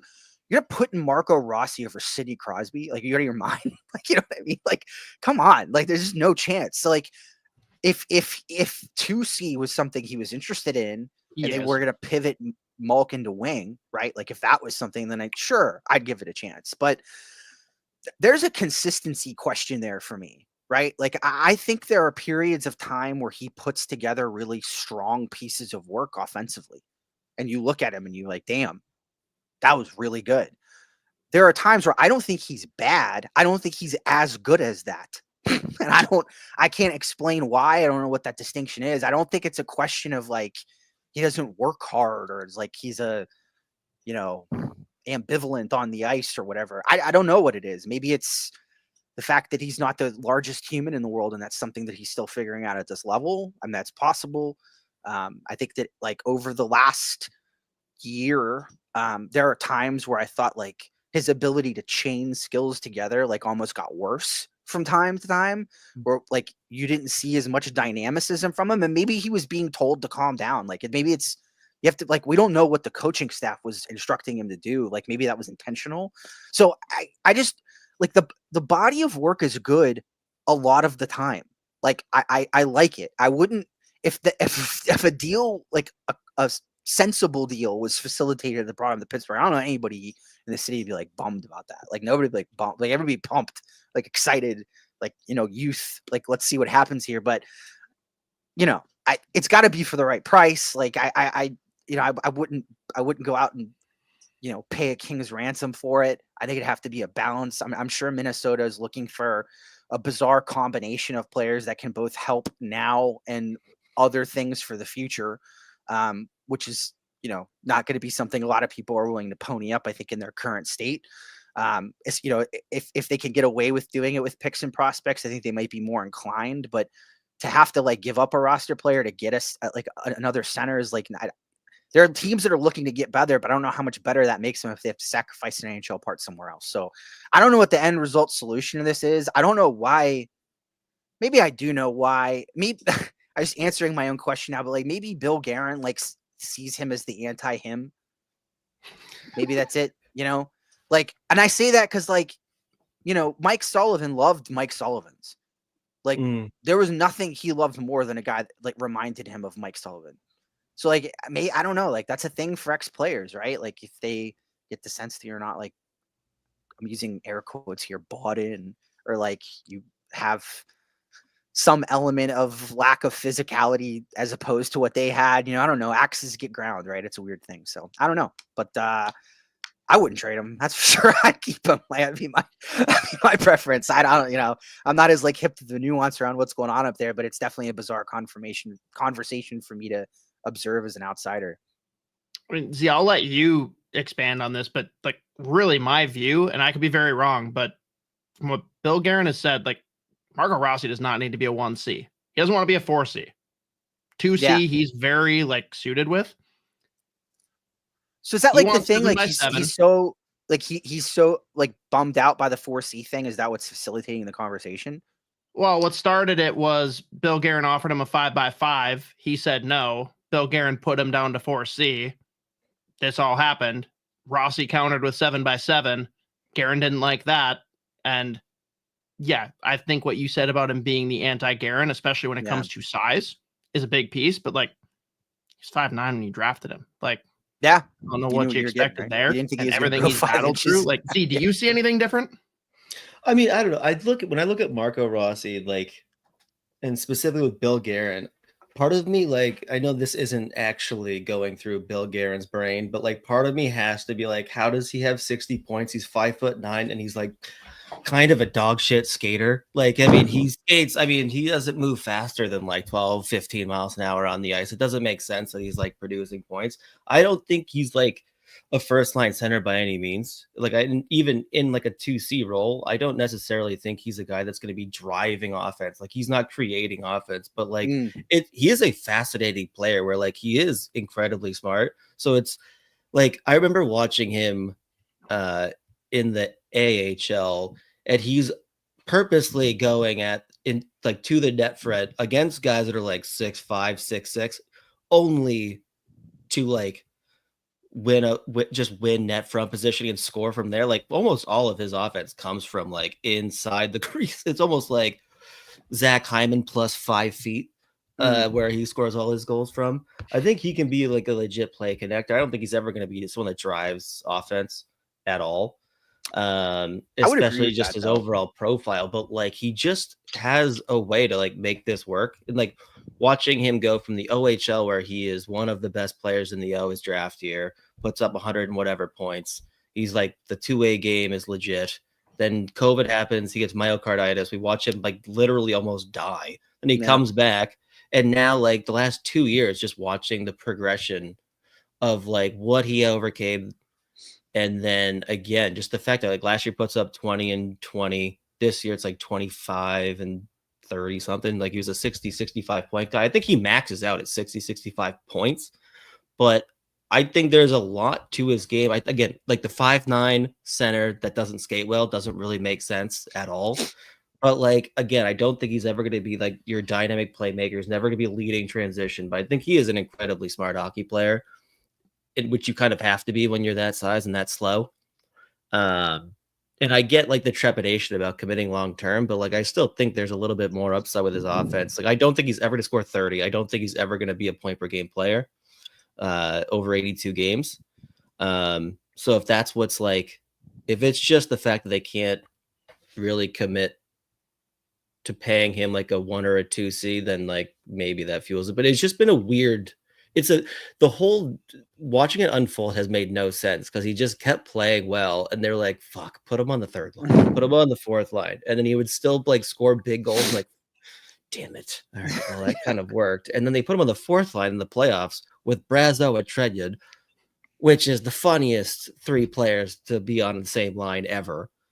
And he scores 2 goals, adds an assist, and they're like, well, we got to bench him now at this point. Like, we don't really know what else to do. So they killed his value. They played him 0 minutes, basically. And they just kept throwing out like Freddie Gaudreau and Gus Nyquist, who legitimately did nothing in the playoffs. And they like essentially killed his trade value and like made it clear they don't want to sign him long term. So it's just like a very confusing situation. But he is like just an enigma of a hockey player almost. Well, how much do you think it is, Z, that he literally asked for the identical contract of Matt Boldy, but 4 years later, so it's not the same, but Bill Guerin can't do the math in his head to understand that it isn't the same? Well, yeah, you bring up percentages, like, no, okay, we're not doing that. It's just dollars. I don't know. Yeah. I understand the not wanting. I get they're not being super, or they're not comfortable committing long term and big money. But I don't know, just especially just watching in the last 2 years, it's just like, it doesn't make sense that it's like gotten to this point where it feels like, I mean, I feel like he would like to leave and they would like to find a decent return. Now I'm just curious what they're looking for in a return. Like at this point, it's like, this makes no sense. I mean, this is insane. Yeah. It's the worst year I think possible for them to do this, by the way. Like there's just no, like the free agent options. I'm like, I can't imagine you're super comfortable throwing a ton of dough at any of these guys either. Yeah. Other than Brock Nelson, who Billy G has just been openly talking about. He would have loved to have given him like a fucking 10-year contract because lends a little credence to my theory about Billy G liking Billy G's. Yeah, it's unbelievable to right watch. That like, the whole thing there, is insane. But yeah, it's. I think everyone's just confused at this point. And I have a hard time getting past that. Like, I know he doesn't like the 5'9" slow skaters. Like, I mean, but I just don't know. Like, I just don't know I don't know how they watch what he did this year, and they're like, "No, we're committed. We gotta move. We gotta move on from this. We don't like it." And then like, no one's biting. It doesn't look like there's any bites. Yeah, but we'll see. We can move off of Wild talk, and Z, I'll let you kind of take over after this, but I figure that the best way to open this up is let you two fight over who loves Victor Eklund more. It's the three of us. I think it's our number one draft sons. Like he is the son. Like he is our child. Like he is number one. Yeah, I mean, I'm just like a huge mark for Victor. I don't know what else to say. Like I don't know. He's not the best player in that range. That much is for sure. Like I think like there are other players in that range that are better than him, but I like him the most in terms of like players that make things happen on the ice and have a tangible impact in the pace and flow of the game. Like that's what I'm looking for at this point from this group. And I keep throwing out the comparable of like Chris Kunitz, but it's like spot on to me. You know, it's a small forward who can go around and hunt people, bury people occasionally and has a really good finish. I thought it was interesting that like the Penguins have been like releasing little snippets of like their draft interviews, right? Like, which is crazy. Like, I don't know a lot of other teams that are doing that. And I thought it was funny though that Victor Eklund said like they like pick 3 attributes about yourself that are really good, and the third one was playmaking. I was like, I don't know about that, buddy. I really like pump the brakes on that one. I mean, that's legitimately my only criticism of him is that like I don't think he's a bad playmaker. I just don't think he does it a lot, right? Like I think he's more of a proven more to be a trigger man. But I'm not trying to poop on Anton Frondell with this comment. I'm really not. I promise you. But like, you're gonna say the same thing. We're gonna be in the same boat with this. It's insane. Like, a lot of the space that Anton Frondell enjoyed this year was given to him as a result of the work of Victor Eklund. And like Frondell fans really don't like hearing that. Like they get really mad when I say it, but like, dude, nobody can prove me wrong. You know, like I haven't found anybody to prove me wrong yet. Like, you know, Frondell, like, look, I mean, when he the 10 games he played in Judd'z Jr. when he came up rehabbing from his injuries, like, bar none, the most dominant I saw anyone in any league this year. Like he was like a puppeteer, like just marinating these kids around and like dominating them. But then when he came up, it wasn't pretty right away, right? Like there was a little bit of like you could see his sea legs weren't there initially. I don't think like that doggedness in the forecheck was present at all, which probably ties right into what I just said about the sea legs. But it was almost like Eklund's approach to the game was infectious to him. And then as time wore on and they spent more time together on a line, you could see habits like getting adopted almost. And like, you know, I hear the argument of like, well, he was just getting healthy. Maybe. I don't know that that's was really a part of his game before that. I wouldn't have said that like he was a tenacious forechecking puck hunter, right? He's more of like an ambient space hunting sniper to me that developed that bone because his line mate is an animal. But like there's clips this year of like, you know, Eklund being in front of the net, defenseman that's 2 times his size comes over and runs pretty clear interference on him. He's down on the ice, gets up, scores. Like, you know what I mean? Like, just doesn't quit. There's no stop. And like that defenseman turned away for 1 second, thinking he had him rubbed out, and there he is down on one knee, like depositing the puck. So like it's a copycat league right now, and the NHL is trending towards heavy forechecks. Like Florida, and I think that goes back to the Penguins of like 2016, 2017. Like Florida took what they did and put it on like diesel fuel, and I think a lot of teams are following suit with that. I think that's a very common way to play now. I think like Toronto tries to play that way. They try being the key word, I think, but I think there's a lot of teams out there doing it, and I think if you're looking to if you're thinking future state, Eklund's the guy that is going to help stir that soup. And he's doing it against men. I keep hearing people get my mentions, oh, he's 5'7". Grown men are pulling themselves out of the earth, having met him. Like they are removing themselves from the crust of the earth. Like I don't want to hear anything about his size. It's not a concern to me. Like he's playing against men right now. Like I'm bring him over. Let's go. Like I'm not really worried about it. And I'm not saying he's ready now, right? Like, I wouldn't go that far, but I think he's got one of the shortest runways of anyone in that range, if not the shortest runway for that exact reason.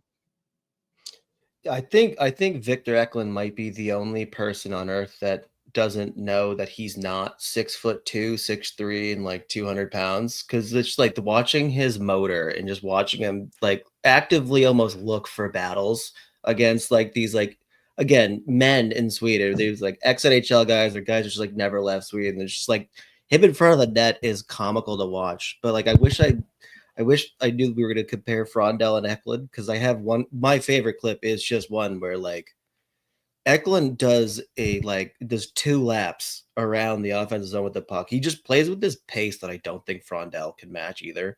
Like Frondell is a really, I love him to death, but like the pace and motor of Victor Eklund is just like, it's insane, which contributes to the space too. But like there's one where he is just like initiating contact and just doing 2 laps, like throwing out backdoor dishes, collecting the puck himself on the forecheck. And he literally did 2 laps and then eventually just finds Frondell for a one-timer. It is my favorite clip of any prospect in this draft class specifically, which I wish we could play because it's the best. I probably watched it 700 times, but like it is, and this can kind of transition us into just like this draft as a whole, especially given what's come out just over the last few days about like what players are rumored to be going where, which I mean, who knows what teams put out this shit all the time.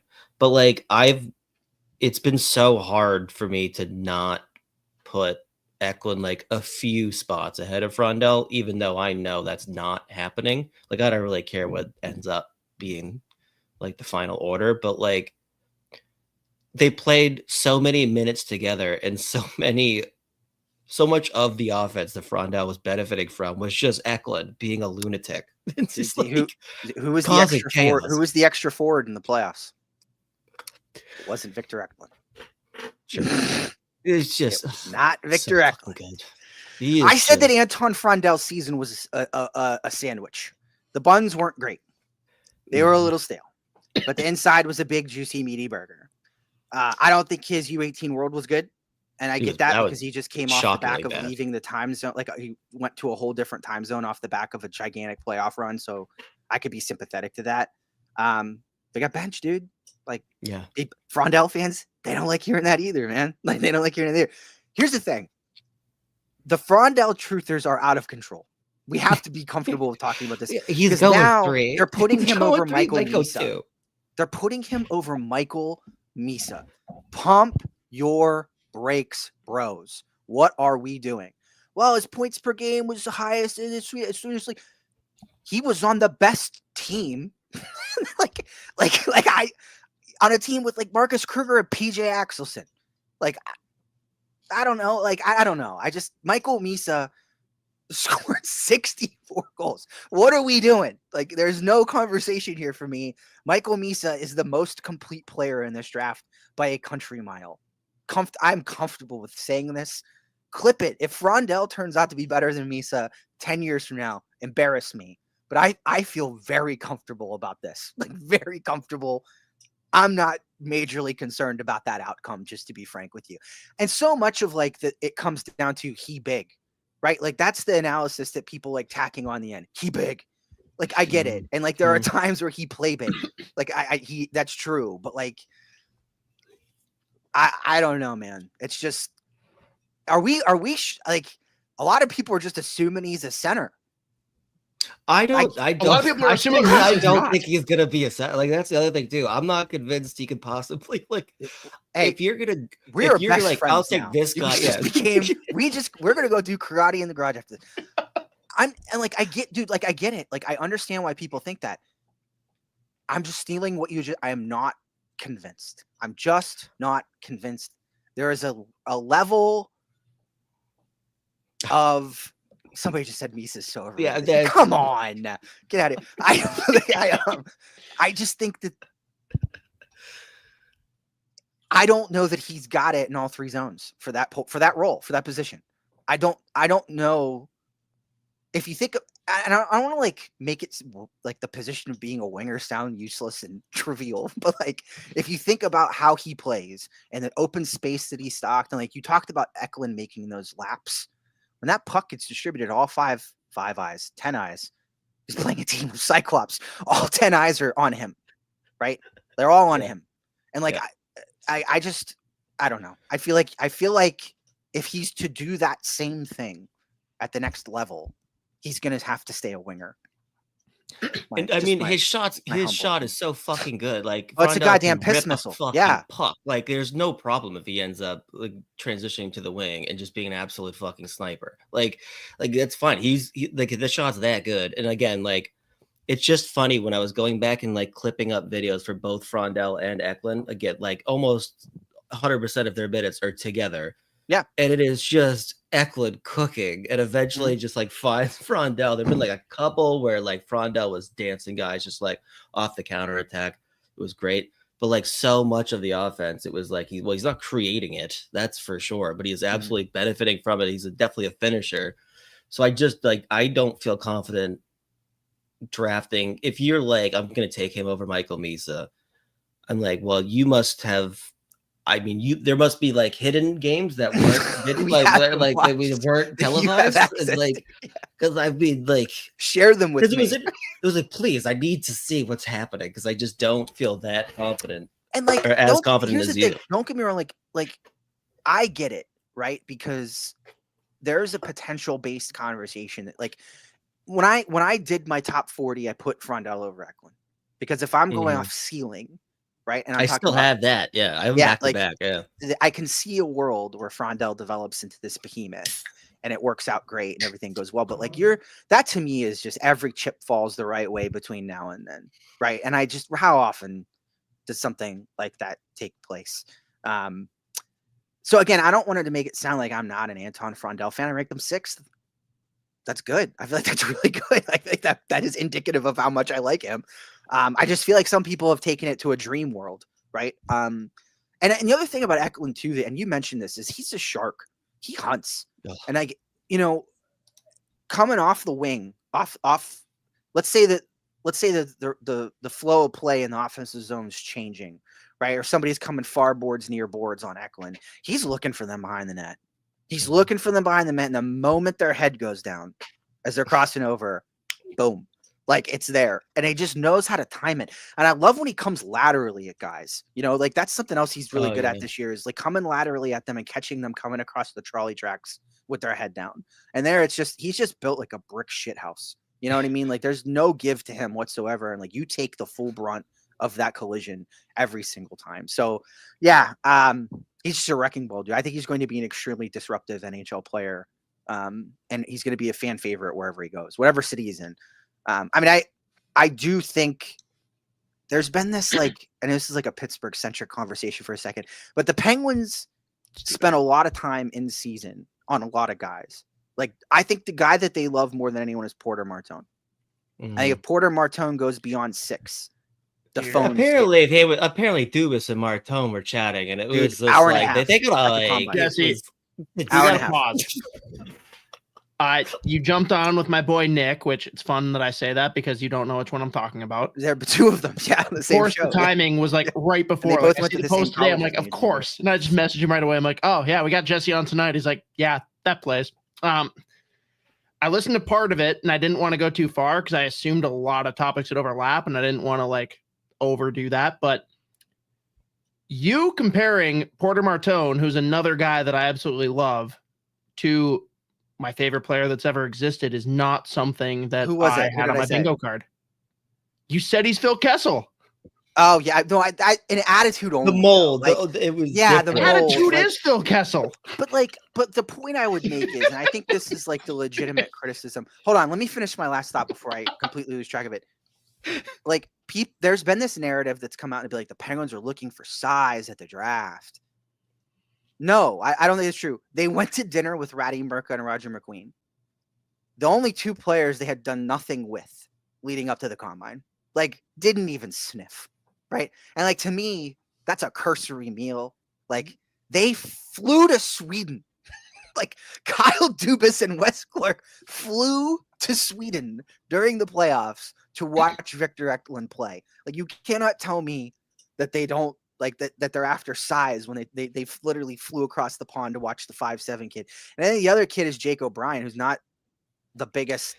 Like, that is the best kept secret in the NHL right now, is how much the Penguins like Jake O'Brien. And I don't think there's a player they spent more time on this year. They were in Brantford pretty much every day.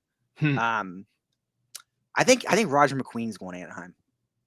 So Somebody in the the chat. reason he says that, Jesse, it's a running bit on here because he has his draft sons every year, and I couldn't have been more excited about a guy like Zach Benson. Goes right before Pittsburgh picks. Yeah.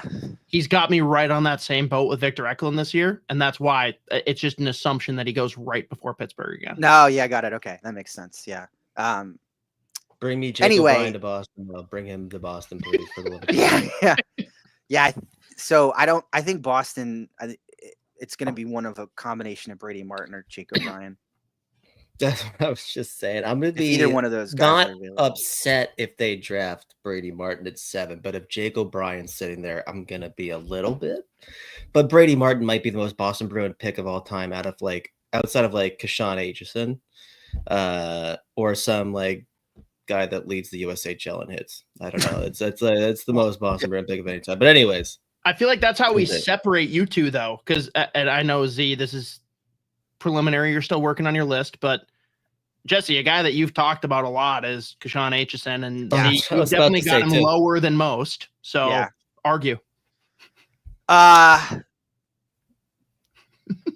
Is this where Well, we diverge? Wait, Z, is this where No. we diverge? I literally Go back this down. week, I was like, I have to go back and watch like every Yeah. shift of Kashan Aitchison this year. I'm gonna change my tone on it a little bit. I think I was just like punching back on just like some of the hype that was going on. I was like, Yeah. he's not gonna go score 20 goals in the NHL. And I was like, wait, No, I don't think so. Wait, Yeah, I don't think that's so. not what actually people are saying. That's not actually Yeah. what the hype is. So then I went back, just like watching him in transition. I mean, the way he can change a game it's That's a the joke. thing for me, man. Like, His playoff tape, it's disgusting. It's gross. It's really gross. it's some of the best shit I've ever seen in my Some of life. the But he things just that, like- killed a guy, dropped the gloves before, and then just did like the looked at lap the crowd was afterwards. like, He did the lap. That was the most insulting part of the whole situation.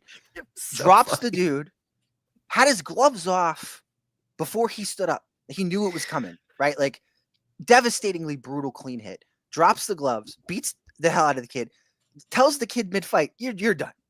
We've had enough of this. Like, this is over. You're gonna like you should quit. And then he does What do we like got? this before he goes to the box. He does like 2 laps around the rink, giving everybody the "Are you entertained?" Which is hype up. so funny. Yeah, it's crazy. I think The his ref's like, skating- for the love of God, what are we supposed Yeah. to do with this kid, dude? I hope the skating gets better. It's like a little there's a lot of energy being used there.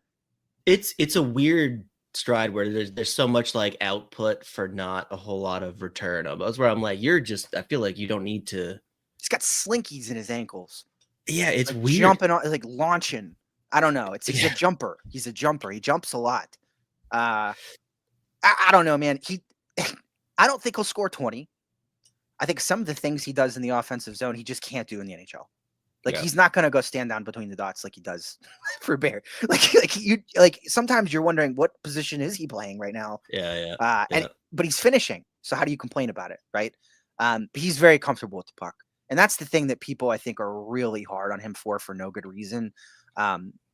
Mitch Brown, who does Lord's work He's unbelievable to track this Yeah. data. Yeah, him it's and not- Lasky Allen. Yeah, What I'm not giving you a complete picture, right? Because Mitch is not done with his work yet and is still going. Mhm. But forwards, defensemen, both across the WHL, Aitchison, yeah, CHL, although as a whole, right? Whole CHL, 90+ percentile for zone exits as a defenseman. I'm including forwards when I do the calculation. Like, that's not an act like that. Like, it is. That's just what he does. Like, he's very comfortable in that space. I think he's really good defensively. I will not argue with you. He chases things. He's looking to blow people up too much. Find me an 18-year-old that could skate and was physical that didn't have that problem. And it's like tougher than literally like 95% of the players that he plays against too. It's like, yeah, of course he's gonna go kill someone. Like, of course he is. Why wouldn't he? Then he's But gonna do this for the crowd. Did you see him kill someone this year illegally? That was the thing too. Is like, I look didn't. at the misconduct. I was like, fight. Okay, well, this is fine. He's just punishing people, dude. Yeah, Like, he is a menace to society. Like, he is very funny to watch. so I think that like, yeah, people have a hard time. Like, they say, like, the reason I've had people say to me, I'm not as confident in him because I don't know what his NHL comparable is. Maybe it doesn't exist, dude. Like, maybe it doesn't exist. I don't know. Like, EP was like, if Jacob Trouba could shoot a puck and skate like, better. that was rude. Like, that feels funny. It's true though, right? So yeah. I had him at 13. That's where I slotted him at the end. But I think if any good conscious hockey fan, if you sat them down in a chair in restraints and forced them to watch 12 hours of Kayshawn Aitchison and then 12 hours of Jackson Smith, there is no way that person is walking out of that room going, give me Smith. Like, there's no way. There's no way. Apologize. Dirty. I don't plug your ears, guys. Plug your ears here. I've seen Jackson Smith before. His name was Kalen Addison. Oh, you're gonna bring his name into this? Like, that's who he's bigger. By the he's way, a bigger version. Dirty. He's people a that bigger forgot, version. you are the reason that I have been the highest touter of Kalen Addison. And do you know how much Minnesota Wild fans hated me for it, Jesse? He's a quad A player, right? Like, too good for the AHL, not good enough for the NHL. And that's the Jackson Smith train to me. Like, I just see that train stopping at the exact same location for the exact same reasons. Because he's not that great defensively. He's aloof sometimes in transition and has never touched a person in his life.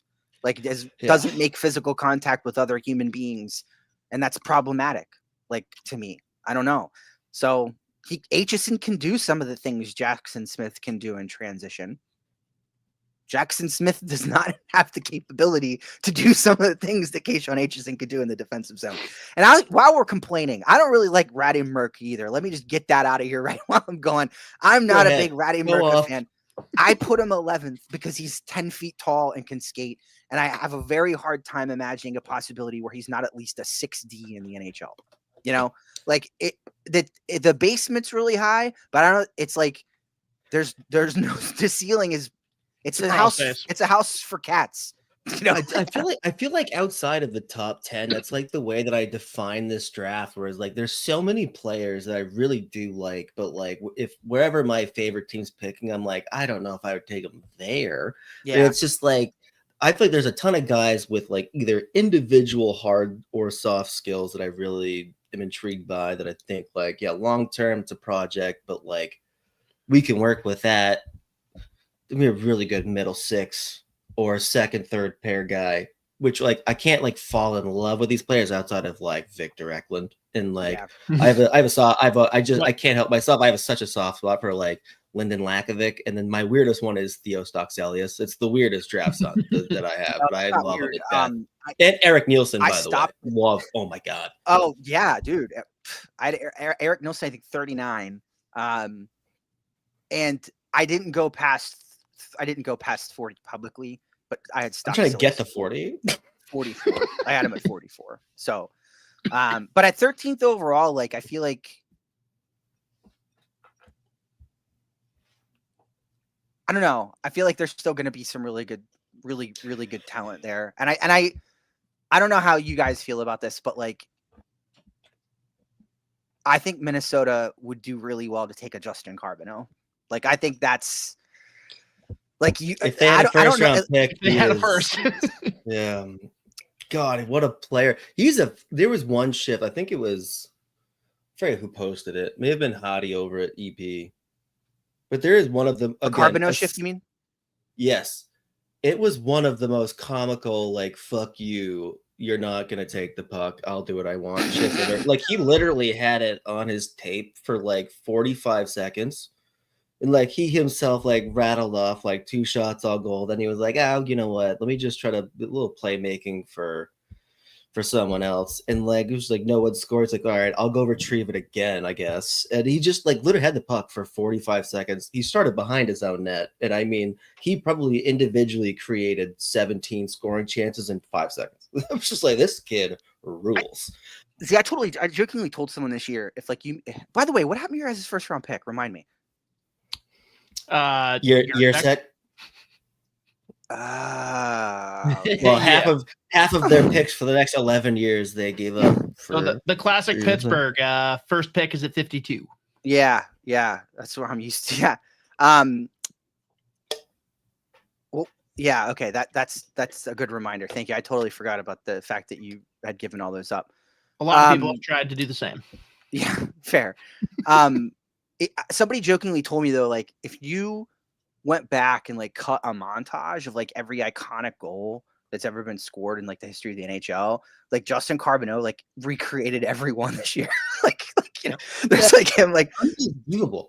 Yeah, like the whole like you know the Orr diving goal, right? There's that one, you know, like a dozen different Lemieux ones. I don't know, but he's just grotesquely talented. And here's the thing, like the hands obviously get the first billing, right? Like that's for good reason. I think he's by bar none the most creative player in the draft, but he's just got a goddamn cannon for a one-timer. And like they sat him in the circle on the playoff and used him like Ovechkin over there. And he gets this like beautiful, he pre-positions himself. So that's what it is. He pre-positions himself for the pass so well. Wide base, legs open, in position a way where he's getting a full rotation through his hips and he's letting his stick do so much of the work for him, right? Like let the mechanics of the stick work, right? Like it's just an old school shot and he was letting those things rip. And I think like, that's the thing to me is like, even if the dangle aspect of this doesn't work out and he gets himself into trouble with the decision-making or, you know, whatever, he can live off that. You know, he could live off the cannon that he's got for a one-timer, and his release is just unnatural, right? Like he can launch the puck at really extreme angles in tight spaces, right? Like that's what shocks me about it is like in tight around the net battling, and you just see this vertical puck out of nowhere. You're like, what the fuck? Like, how did he do that? Like, what is going on here? I think he like, you know, so I think he's a little selfish. You know, I think he's, you know, all that, but yeah, he's going on those players though. Like, I love those players in like when they're like playing junior hockey. Like, if you have tools, you know that you have tools, and you're trying every single one of them because you're playing junior hockey. I'm all about it. It's when guys have some of those harder soft skills or just like skill that they never use, like and Logan they might Hensler. do it. Yeah, I don't know where to. Don't know where to land with him because like I said today. I think his mom's sending Bob McKenzie a check because I don't know how he stayed. I've seen him at like around 14, 15, and I'm just like, yeah, Bob had him at 15 6 today, foot. which you know, Bob's list is a reflection of like that's what we were talking about earlier too, right? Like that's Bob's list is less his list, I think, and more like a mock draft. It's not even. I don't think any of it we've pretty much said the exact same thing. It's him projecting what he's told will happen. Do we have to give him some credit though, Z, that at his age he played regular minutes for Mike Hastings? That's a good point about Logan Hensler. If you can play, if you're not 47 years old and fucking and Hastings lets you play like more than 2 minutes, like if you're not eligible for an AARP card and Hastings throws you out there for more than a minute and a half, you might be the greatest hockey player that's ever lived. I just felt so frustrated by watching him. Like there's obvious like skill there that just I was done and I was like, what did I watch? Like, you know, I don't know. The hesitance Yeah. drives me absolutely insane. And like opportunities for him to skate like an open lane, right? Like you're watching him and there's an open lane right there, and it's just defer. And it like, how is he 15? Like, I guess putting him at 15 is like, that's something you do based solely on the potential, right? But like, I mean, there's to a quote part Mike of it. Tomlin, it's always easier to say whoa than it is to say sick 'em. Part I'd of me's rather like, have the yeah, guy he's say whoa. he's 6'2". He's basically 200 pounds. He's pretty fluid, and he's a right shot defenseman. Obviously, he's the best player that we've ever seen play hockey ever. It's like Yeah. I just get he is specifically with this draft class. It's him, and then pretty much everyone with the USN TDP. Oh, That for the first time made me so mad that I would just turn games off. Like, gotta have I mean, me on the I was show getting more. so angry. I was just like, this is insane. And like, I watched them in they came to Harvard. And St. Louis kid was dicing everybody. Like, I mean, it was a joke. And McKinney pissed me off. I was angry. I was like watching hockey, getting like viscerally upset. I was like, I don't like this at all. There's like I like Murtagh. I think he's a beast. But like I feel weird putting him in my first round still. Well, Jesse, we got to talk about the second coming of famous Pittsburgh/Minnesota guys. Who? When is the right time to take LJ Mooney? Oh yeah, dude. I put a teaser of his like U18 Worlds out on Twitter. He was just cooking people. I don't care how big he is. You know, like at this point in time, I just don't. Like I think that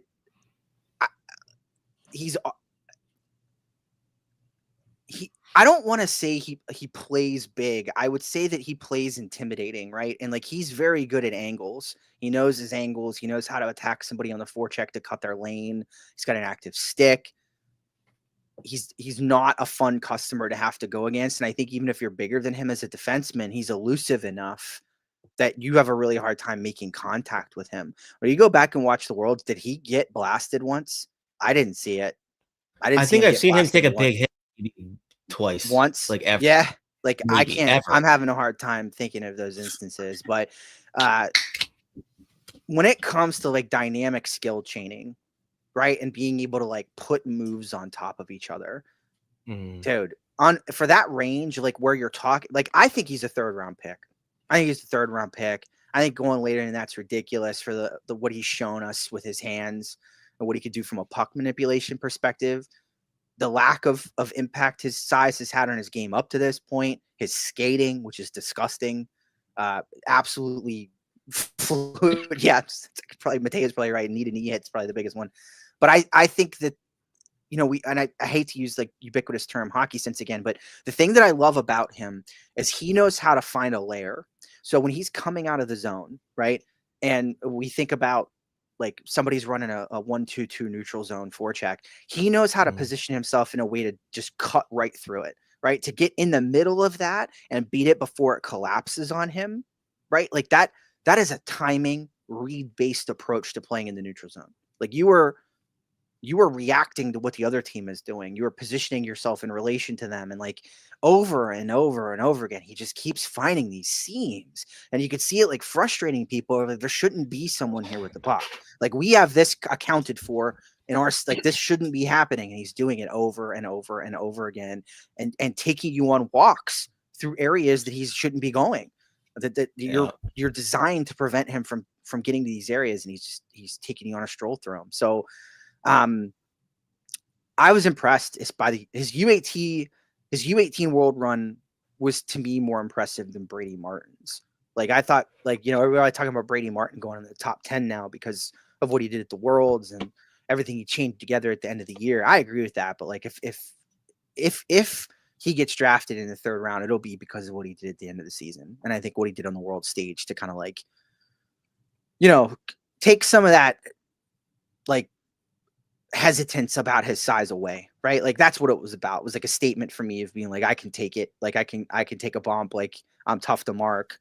You know, good luck keeping up with me. See, you got to come back out and sit in the press box with me again at a Gopher game, just for him. Yeah, happily. LJ Mooney is like one of the most fascinating cases of this draft, where it's like I'm still trying to figure out how executives and heads of scouting are like approaching like halfway through round 2 to the end, because it's like it is one of the most confusing drafts I've ever had to like try to sit down and like assign numbers to, like inside the top 50, like whatever. But like, at what point do you just say fuck it and be like, that is one of the most skilled hockey players I've seen come through. Like it's watching him cook is comical. And like he does the thing too where he's like quietly chirping. Like he's just like he'll cook someone for the 11th time halfway through the first period, and the camera goes to him and he's just laughing. And I'm like, I fucking love this guy. Like he is the best. He knows how good he is. And he's just like, better luck. Maybe next time. You got me next time, dude. Like I fucking love watching LJ Mooney play hockey.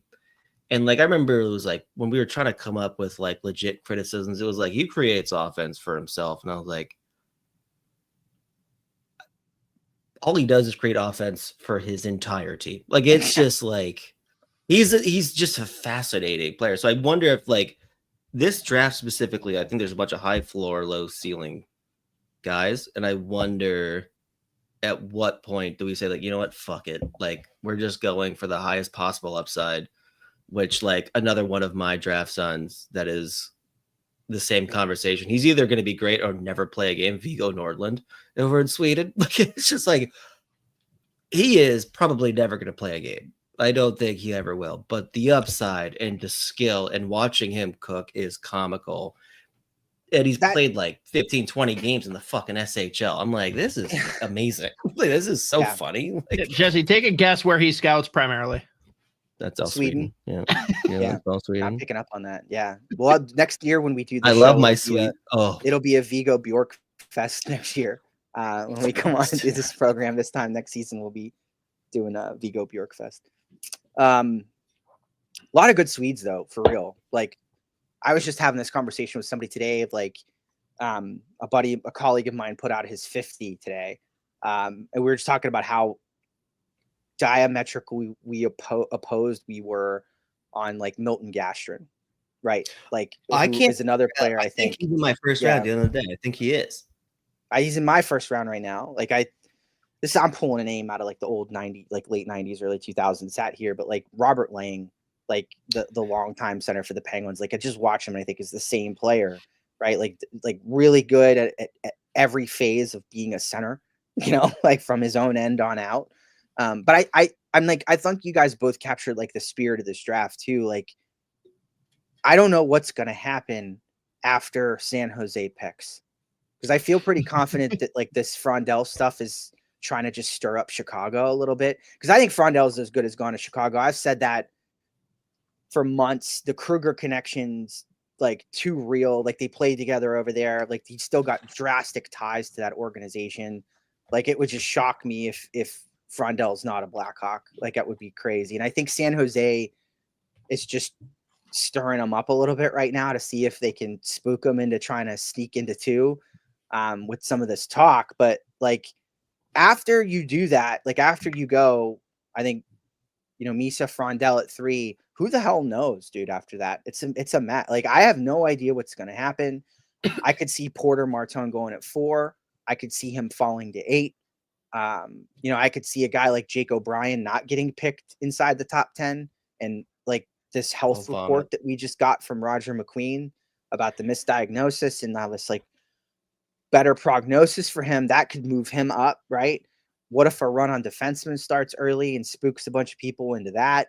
I could see the Ducks taking Keyshawn Aitchison, like, or Roger McQueen. I could see Nashville taking Roger McQueen. Like, I think that there's any number of things that are going to happen early on in this draft that are going to make us sit back and go, what in the absolute hell just happened? And it's going to cause chaos. This is a BPA draft. I've said this 1,000 times. The funniest thing a scout has told me this year is that he said from 6 to 17 in this draft is what he calls the mashed potatoes range. Because you got one pick that's mashed potatoes and somebody put chives in them. Then you got another one that's got mashed potatoes, a little sour cream and onion. Then one's just the old mashed potatoes and gravy. And then the other one is mashed potatoes. It's like the chunks of potato in it. Then they have the smooth mix. Look, you find what you want in there, but you're eating potatoes just like everybody else is, right? Like at the end of the day, you're all eating potatoes. So I just think that people are going to strike for flavor, right, early on. And I think the wheels are going to just completely fall. This draft is unpredictable to me. It's just completely unpredictable because a lot of these players aren't that great. Like they're not this to me is a lot of bottom 6, like ceiling talent, right? Like, and it's comfortably that, right? Like I think Bill Zonin is another one that, like, to me, Bill Zonin, I don't know what to do with him. I don't he's gonna know play what in to the do. NHL, but it's probably on Him somebody's and Malcolm third or fourth. Spence, I have the same conversation with him. It's like, though they're going to be great NHLers somehow, some way. But like, Spence? Is there a ton of dynamicism? No. But like, I'm at the other day now where like I put Bill Zahn in probably 5 or 6 spots ahead of Malcolm Spence. I'm not there yet. Spence, but only I because love of Spence's Bill Zahn. playoff run. Spence's playoff run was so good, and like that's the thing. It's like you saw some of that dynamism there. Yeah. Yeah. I mean, what you just said though, like, so earlier today, Joe and I had Chris Peters on. Interview will drop on Wednesday on the other pod. I'm gonna find my charger while you guys are talking about it. He said there's a lot of players that you should really like in this draft. There's not many you should love, and I think that's the perfect characterization. That's well said. Yeah. That's where I'm at. Where I'm like, there's a lot of players I really like, but like where my favorite teams are picking, I'm like, let's see how it goes. You're just fingers crossed for Hagens at this point. Yeah, that's another travesty to me. I'm gonna throw up when he goes to like 9. That's stupid. That's so dumb. I don't get it. I don't understand it. I don't understand what happened in the last month. It's so weird to me. Like I feel like the last month things just got weird and people like started to rise in an unconventional, uncontrollable fashion, and it like affected really good players for some reason or another. But like, what are we like? The James Hagens analysis, like, it's like we're too deep in the weeds here. It's really started. Simple. People keep asking this question in the chat. It started Hagens or Frondell? Hagens for me. Like Hagens. Hagens. And like people don't appreciate. Am I oversimplifying, Jesse, to say that it's that people are nitpicking so much that they're like, oh, look at that. Yeah. He was a passenger on his line. It's like, no shit. Look who he played with. Yeah, next year, he's probably going to be in the Hobie discussion. And like, this is all behind us. And you all look like idiots. If he didn't go to the World Junior and just shit on everybody the way he did, like, I probably would maybe fall in that camp too. But there's a discernible difference, right? Like, he plays with, like, Perreault and Leonard are hogs, dude. They want the puck. That's what they're good at, right? They drive the net. That's what they're good at. They were senior to him. Like, that's, you know what I mean? Like, I don't know what. So, like, I get it. Like, I had these conversations with myself all year long and, like, trying to figure out what to do with James Hagens. But I very comfortably put him at 3. Very comfortably. Like, I didn't spin my wheels on that very much. Wasn't something I agonized over. I think that, like, it's stupid to say this because it's true of every player, right? Like, I'm going to make an obvious comment. Everybody's D1 year is important, right? Like, yes, they're all important, but like James Hagens is monumentally important because like he is shedding those players and has no excuse, right? Like he's got to be the play driver for that line. I don't even know who he's going to play with next year. He's got to be the play driver for his line. Has to be. Yeah. And it's got to be less of like, I've crossed the blue line and I've taken 2 steps and now I don't have the puck anymore. Because that was a lot of that. But like, that's what they're asking him to do. And like, we've gotten to the point now where like people are now meta analyzing his skating. Dude, James Hagens is the best skater in the draft. That's insane. He's the best skater in the draft. I actually saw someone say something about his skating for the first time like a week ago, and it took every ounce of energy to not reply. I saw somebody say, I don't think it's that impressive. And I was like, oh, all right. Do you watch hockey? Like, is this new? Like, I don't get it. Like, he is the most, I don't know. I said this and I feel really solid about it. Like, I'm not agonizing over this next statement. Like, the list for me is like Connor McDavid is like way up here, right? As far as skating goes. But like, if you drop down like a tier and a half, like it's like, I don't like, is there a prospect I've seen better than James Hagens at it? No, I've never seen someone whose upper and lower body are disconnected from each other the way that Hagens is. Like, It's the way that insane. he can open his hips up at people and like fake them out by just opening his hips like that. Like the jump that he has, his pivot, his crossovers are all like water. They're like fluid, like water. Like, I don't know what we're doing. So anyway, you're right. I'll cry about that whenever he goes and ends up like ninth and falls like right outside the range of where the Penguins could have got him. But yeah, I'm not kidding. If he gets to 7 phones are ringing. and Don Sweeney, Brady Martin. it's either gonna be fucking Brady Martin's like, but you see that Radamerka that's right show? He's 6'6", and he's like a pretty all right skater. Reminds me of Zdeno Chara. We could Without the work with that physicality. though. I'm not kidding. That'll be the one thing that'll make me move. I am a rat, most likely, that will live in Boston for my whole life. But if James Hagens gets to fucking 7, if they pass on James Hagens for some giant motherfucker, I'll be livid. Yeah, the giant part I agree with, but if you got Brady Martin, I'd be pleased. My favorite I'm still clip, okay with Tago. It's more the passing on James Hagens. Yeah, I can see that. Yeah. Like, it's like the conversation after, like, I don't know, I blacked out. I don't even know who we took. Like, after that, I got upset. my favorite clip I cut all year for the draft of any player, period, point blank, is Brady Martin. I don't remember the team. Puck gets dumped in the far corner. Martin goes down and kills this defenseman, right? Just obliterates him legally.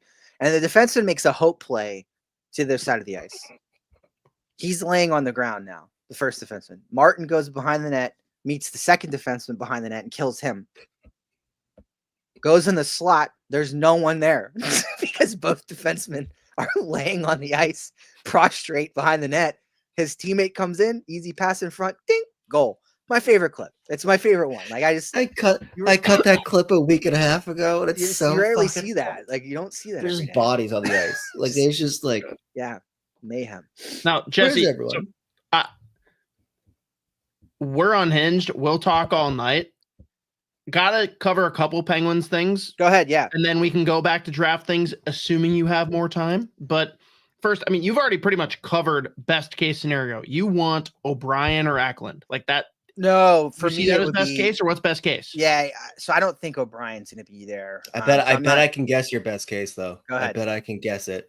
Eklund at 11. New York's like, here, take the pick, and they get Aitchison at 12. That's what my article is about tomorrow. Yeah, that's what it's about tomorrow. What if I argue and say because of my deep-seated hatred for New York, I need to have their 2026 pick just on the outside chance that things go bad for them. Like, I need that hanging over them that they cannot get it back. But I think that's the reason that they're going to give it to Pittsburgh. Like, people keep looking at this situation through the lens of like, what's better for New York in the draft. This pick isn't making it to the draft. It's not. Like, that's what it comes down to. They're going to give Pittsburgh 12. They're going to hold on to that 1 for an offer sheet or to make a run at somebody at the deadline and use it as an asset. They're not using this pick for the draft. Like, I don't think they're even viewing it through that sense. And if they were, they'd give Pittsburgh 12 this year because next year's draft is that much better to me. But like, there's a tangible difference. Even if they're picking 23rd, like, I'd rather have 23rd next year than 12 this year. You know, like, I think, like, you know, look at the consolation prizes after Gavin McKenna, right? Like, I think that's why I want it. Yeah, it's like so I think that's what's going to happen. I think that's likely going to be the outcome. But lame that we have to wait to find out. It is lame. Yeah, they have like 40 more hours before they have to tell someone.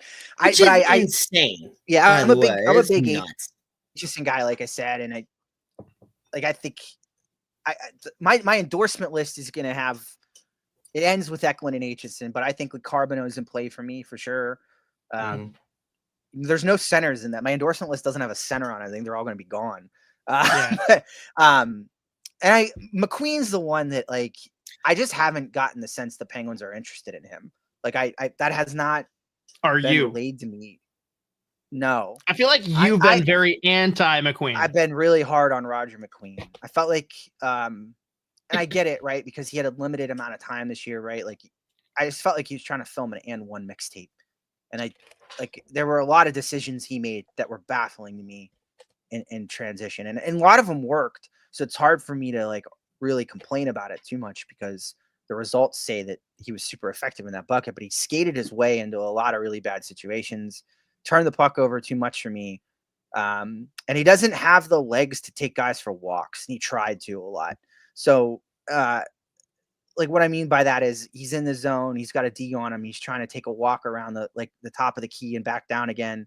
You were talking about Eklund making those laps earlier. He didn't have the fleet of footness to be able to do it effectively. Like he takes them with him, but he never loses them, right? They're with him the whole time. He's just dragging a body along with him.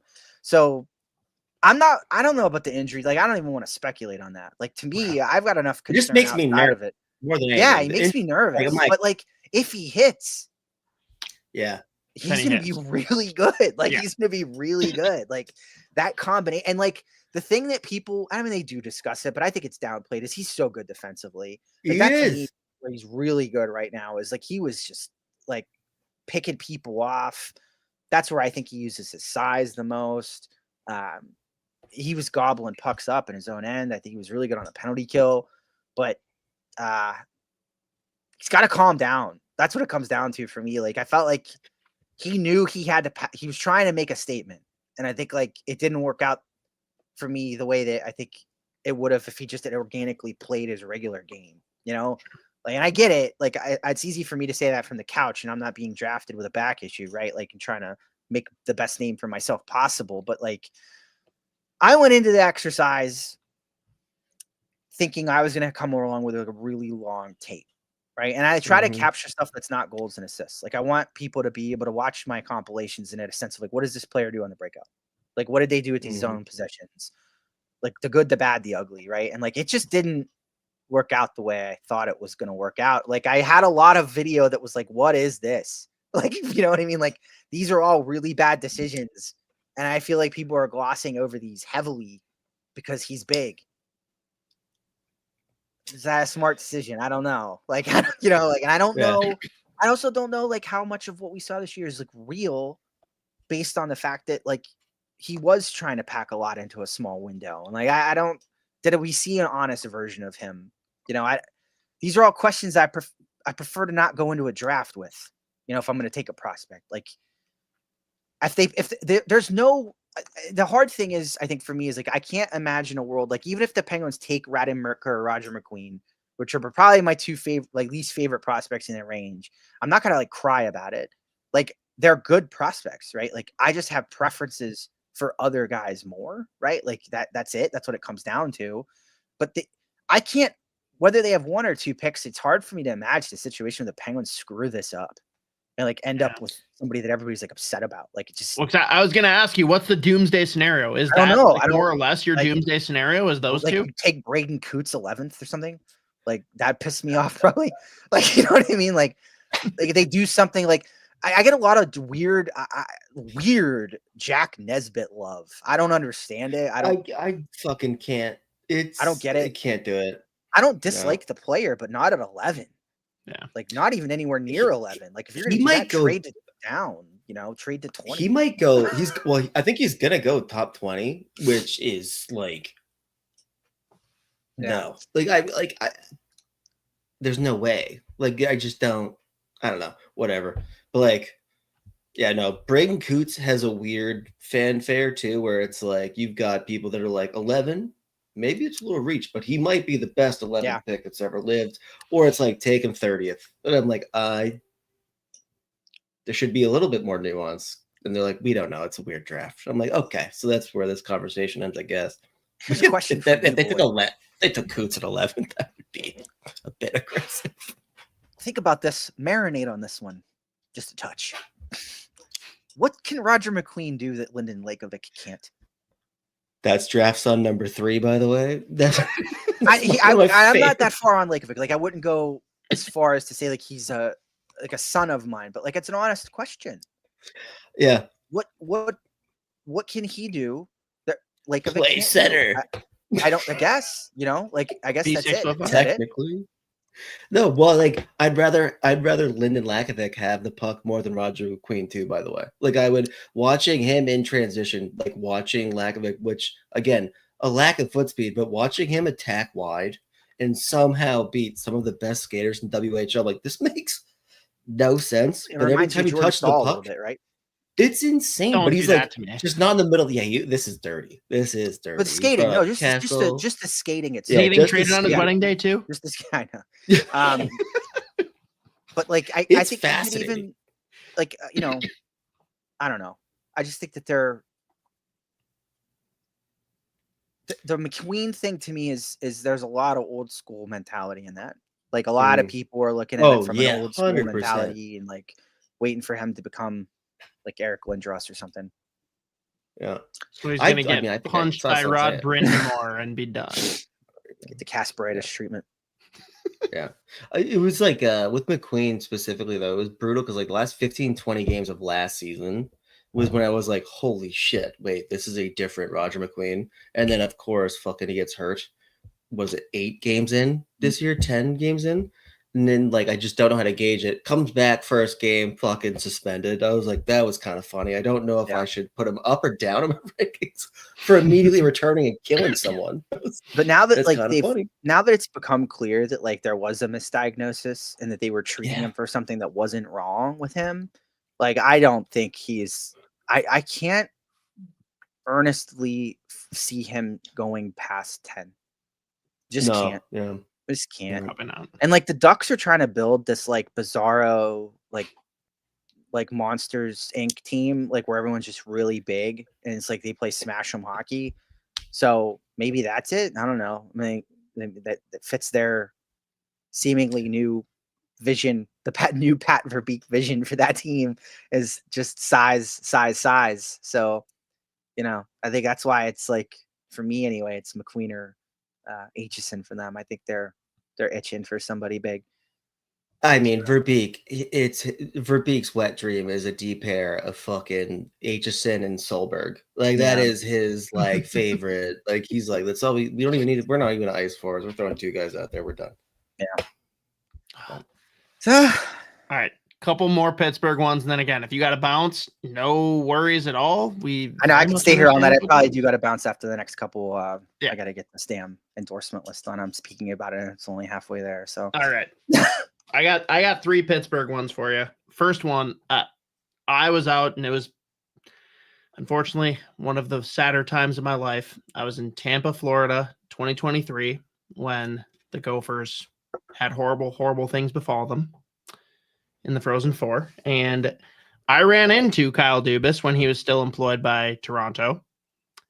I have never seen someone salivate so hard over a player that they are trying to drag out of college hockey. I don't think it'll be successful. Do you think that he pulls the trigger on offer sheeting Matthew Knies? no, I don't think so. Now you got me wondering though. He loves him so much. Yeah, And he I mean, hates Toronto now, supposedly. and I think if there was, that aside, just Yeah. the love affair with the player and the player's age, it certainly I think fits the goal of whatever it is he's trying to do over here. So I don't know. He says he's going to be aggressive with it. I mean, going in the offseason, like he left all that on the table, not specifically about Matthew Knies, but like going after restricted free agents. So I would expect that they're going to at least entertain some of that. Yeah, fair. This one's more fun. Next year's draft, Gavin McKenna. Famously, Pittsburgh Penguins have never lucked into a top-tier talent that they may or may not 0 deserve. generational players. Yeah. It's crazy. How many puppies does Berkey punch if the Pittsburgh Penguins get Gavin McKenna? There aren't enough puppies on Earth to He just cover up wants that. to.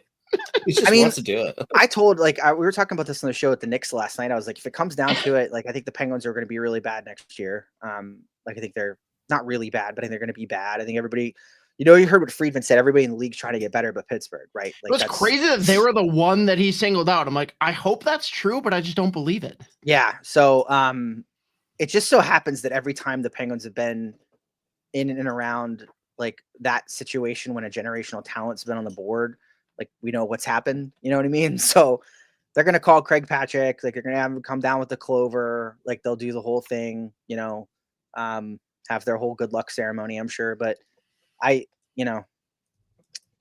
fool me once, shame on me. Fool me twice. As George W. Bush said, ain't going to get fooled again. So Now watch this drive.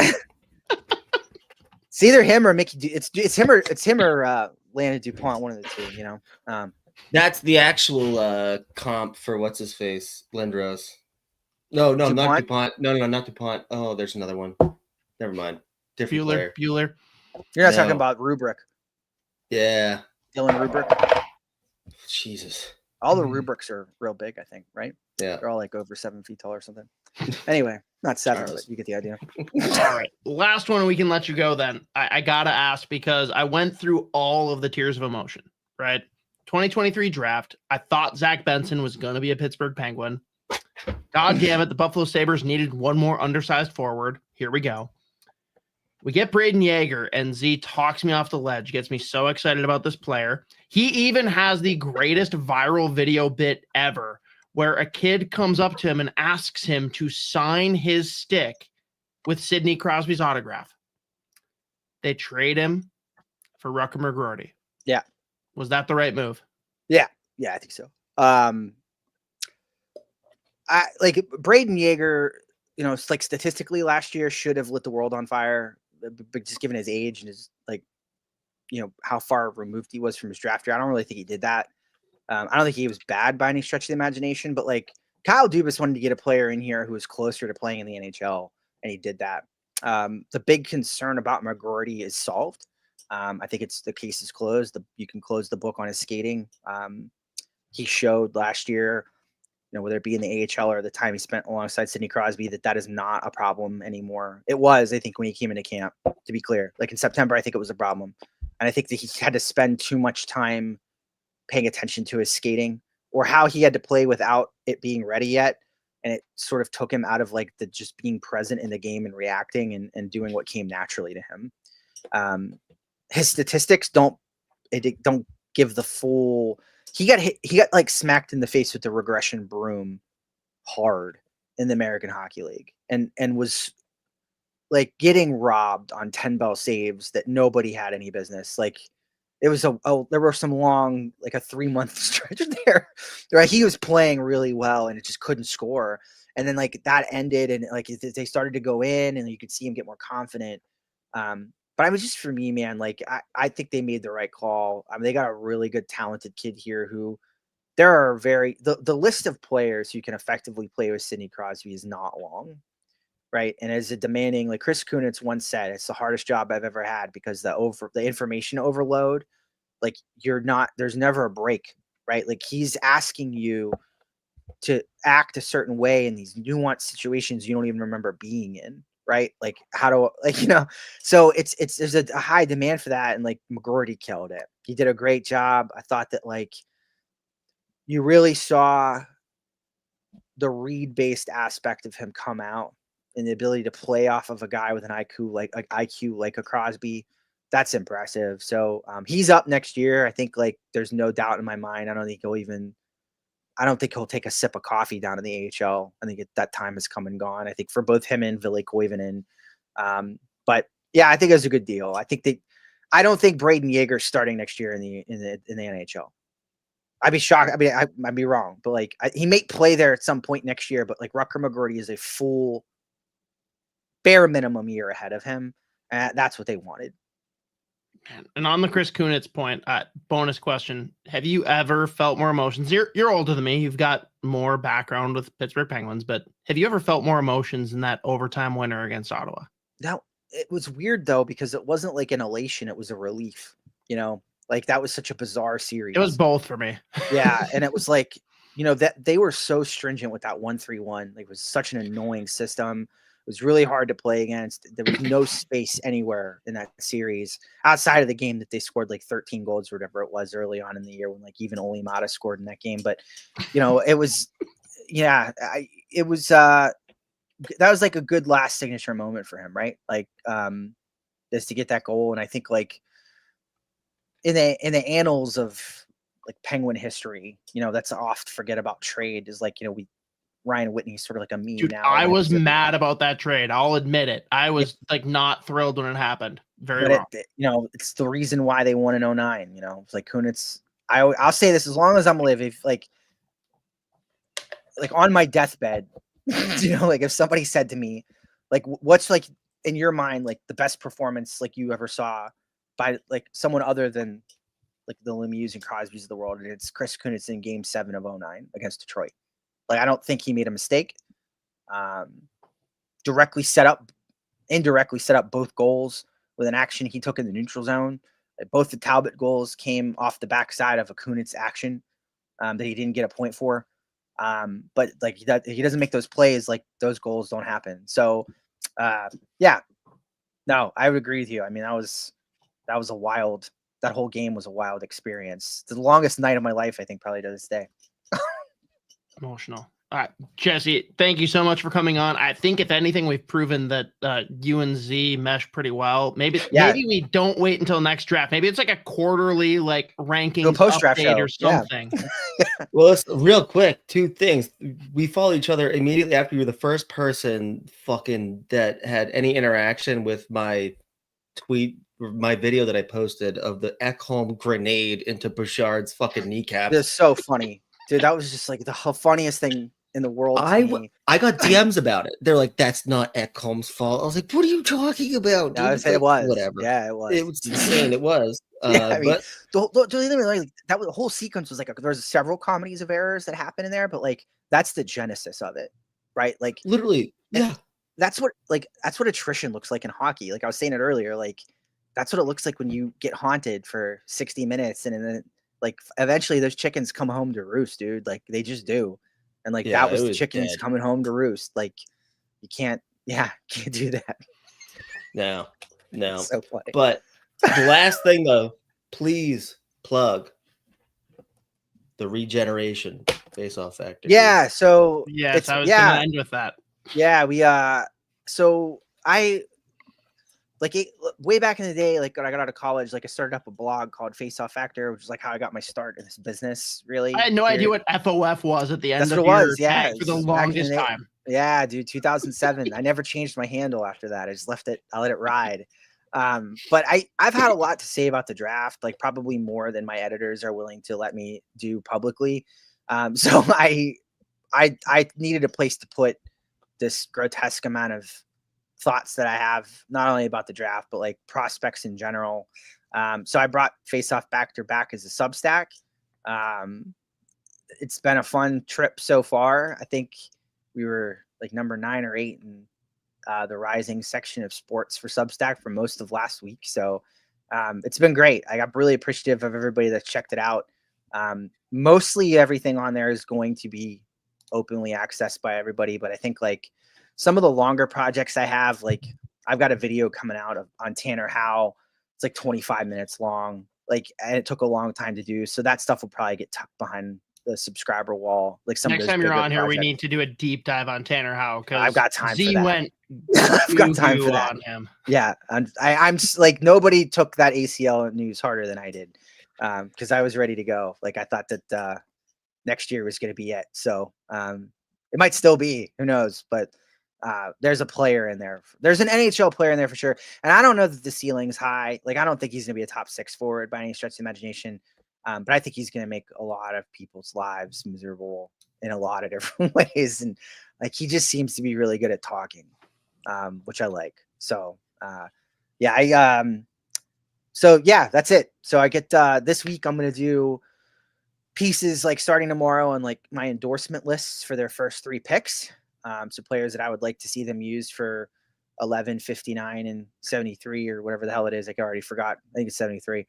But yeah, like just, who I've been watching in those ranges. And then afterwards, we're just going to go ham on whoever they take and do a lot of video review. So yeah, come over. It's been fun. Come hang out, sign up, and come enjoy the draft craziness. Trying to go all out here. So yeah, thanks for letting me get the opportunity. I forgot all about it. So thanks for letting me get the opportunity. Squeeze that back in there. Just all Eklund in the brain. No, yeah, seriously, man. Really appreciate you jumping on. Again, I've been a fan for a long time, but apparently you and Z are just long lost twins. I don't know, but yeah, dude, it's great minds think alike is really what it comes down to. And you know, can't teach intelligence. You know, well, you can, but I mean, like we just have a knack for these things. That's what I'm trying to say. We're naturals. You know. If Dubas wants to hire a couple video guys, we're right here. We're right down the road. Right down the road. Be about 11 total players. We're like, no, he's the best player that's ever lived. We're gonna, it's fine. But yeah, no, thanks, brother, for coming on. It was awesome. Yeah, anytime, guys. We'll see you. Really appreciate it, man. Take care. I don't know what else I can say. What a guy's beauty. The best. Yeah. Yeah.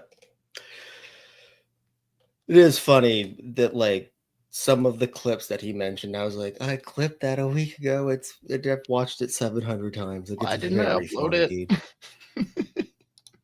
So good. But yeah, no, seriously though, I'm pumped that he started up Face-Off Factor again. Like, easy. Take my money, for the love of God. Anyone that doesn't already follow him, wherever he is writing, I could not endorse a stronger follow, whatever. You got to subscribe to. He is one of the best. He's a beauty. And anytime he's on a podcast, it's must listen. So he is the best. He is on a short list of Pittsburgh Penguin personalities that everyone should like. Mm-hmm. Z, do you have any further draft sons that have not been unveiled that we need to address? Because that's really all we've got left before we wrap here. But I don't want anyone to be besmirched of the honor of being one of your children, because I think we've only talked about 2 or 3. Yeah, so Carter Bear. He is a draft son. I didn't know if he would be. Yeah, fucking rules. God damn it, I love him. Ben Kindle. He is okay. 100% easy decision. And then my last one, we're going back to Sweden, Eric Nilsson. So other than the 2 I already mentioned. So there you go. Wasn't expecting Nilsson, but the other 2 check out more or less. Part of the Nilsson hype train for me is the fact that he is a center that wears number 3, and it's very confusing because Ugarden also has a defenseman last name Nilsson, and he is literally just like flying around the offensive zone with the puck. He's number 19. Yeah, there you go, exactly. But yeah, those are my sons. It's the best. Where's he roughly projected in this draft? Nilsson, I'm not. Let's pull up Bobby Max. Like, give me a round even. Eric Nilsson's going round 2. Okay. Realistic for Minnesota or no? Yeah. Mm-hmm. And you'd be pretty excited if that happened? I would be 100% all in if they took Eric Nilsson at 56. Him, Mason West, or Ryabkin? Ryabkin's 3rd. I figured. I kind of love the Mason West situation, though. I just have a funny feeling post-football he might go full Demo. Again, a long-term project, but like, God, what a player. And he's so unique, his profile. Like, he is a freak. So I think I'll go Mason West, Eric Nilsson, and then Ryabkin. Which, again, I endorse all 3 picks, though. Ryabkin, I'm like, oh, fuck. All right. This probably won't work out, but I love it. Seriously, that immediately we're just penciling him in as Hovinoff, right? Yeah, probably. Minus the eating burgers and fucking smoothies and shakes. No, that's gonna be part of the bit. It has to be. Okay, I'll personally bring him Shake Shack every day just for the bit. Like, you have to. I mean, I don't know. But yeah, Mateo wants us to actually note for him. draft sons for he and I.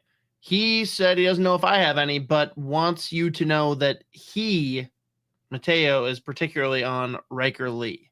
Anything you can say about Riker Lee? Son, honorable mention. He's going to end up in my first round, I think. He is so fun to watch. Ripped it up with Madison, the USHL this year. Really came on like unbelievably strong in the second half. Got an absolute howitzer of a shot. Dynamic playmaking. Skating's 50-50. Like it's good enough. Like it's not like a concern, but it's not like a strength by any means. And if there's any development in his two-way game, like I think he's got top 6 upside. So if he's sitting there at 52 and you don't take him, that's another great pick. Like I don't think he'll be there at 52.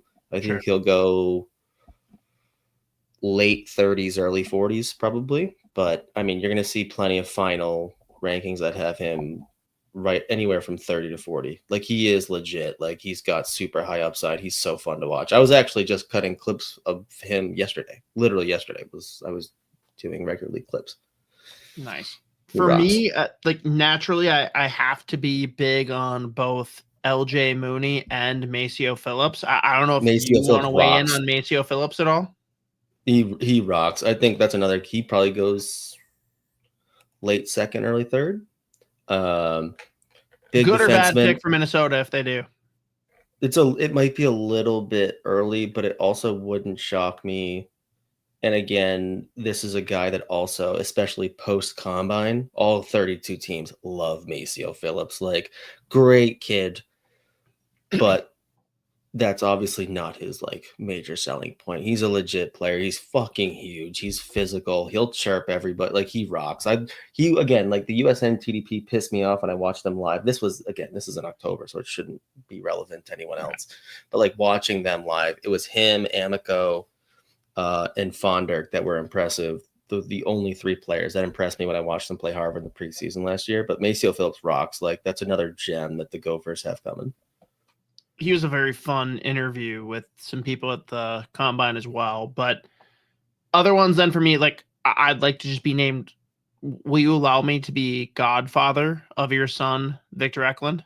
I'd appreciate being bestowed that honor. Then for me, like, I feel like James Hagens isn't even fair because I'm more just like defending him weirdly because I actually I weirdly thought there's a good chance he'd go to the Gophers because he played USNTDP with other Gophers.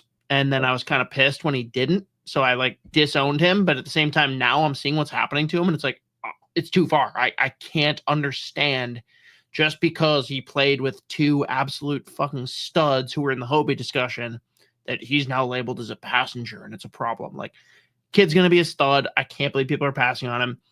Similar ilk. From the beginning, I have loved Porter Martone. I love him. And the fact that Jesse Marshall compared his persona to Phil Kessel, he is now officially like my number 1 guy in this draft. Great name. I love what he does on the ice, but that's no shock. He is falling because he's not a center. That's it. If he was a center, like Z, if he could play the center role, he's a no shit top 3 or 4 pick, right? I think he still is. So actually, that's funny. I'm just saying though, like he might, like people are talking about how he could fall to like 7, 8, 9, and it's because he's a wing, right? Yeah, mostly. And right. Like a big part is like the fit thing. I think like this draft specifically, you're going to see a lot of teams picking for fit. Big peg, small hole. Well, no, they're going to be like picking for the fit more than we have seen, like earlier than we've seen previously. Where it's like, hey man, like obviously most teams' approach is like, who's the best player who's got like the highest upside, whatever, who's got the highest ceiling.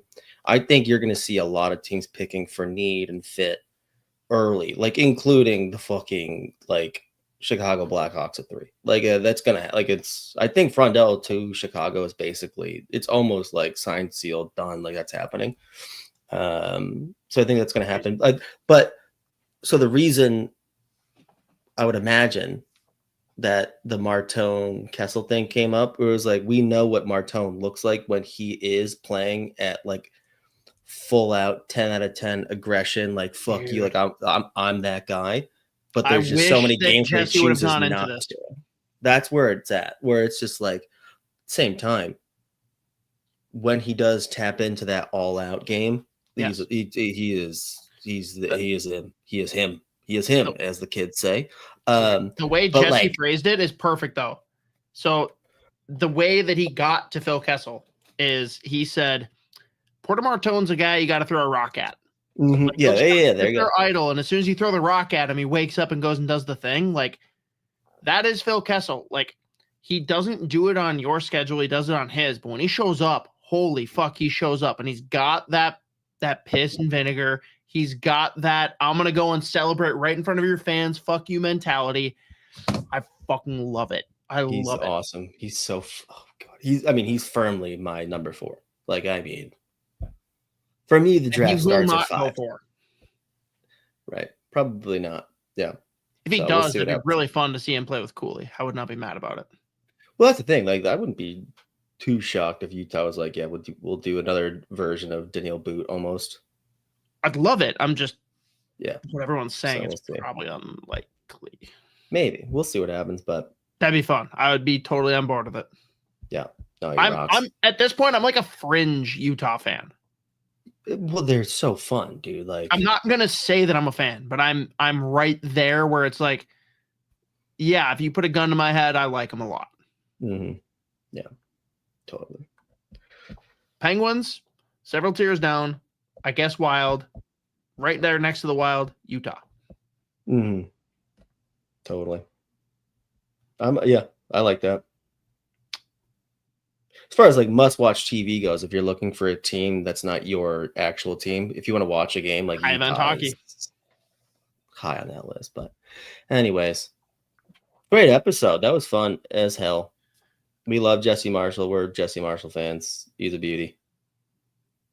he is the best, straight up. And hopefully we'll have him back on soon again.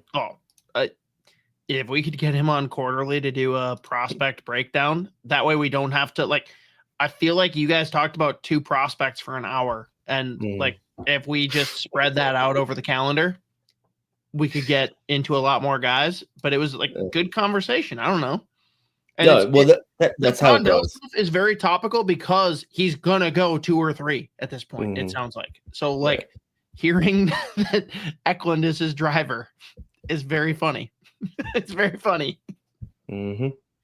But that's all we got at this point. Next week on Monday, we'll be talking about all the draft, everything that happened. And this Friday, everyone needs to come and join us for the entire NHL draft. Wild may or may not have a pick in the first round. We're here for the entire first round, and assuming calendars align, Z and I will be here for at least the second, just to cover what happens for the Wild there, break down what else happens. Probably doesn't extend much further than that because there's no third round pick. So that's about that. But please tune in right here, the Sota Pod YouTube channel. We'll be on 30 to 60 minutes before the start of the NHL draft first round, and hopefully here on Saturday for the second round. Catch you guys then. Check out Chris Peters on Fellowship of the Rink on Wednesday as well. Peace.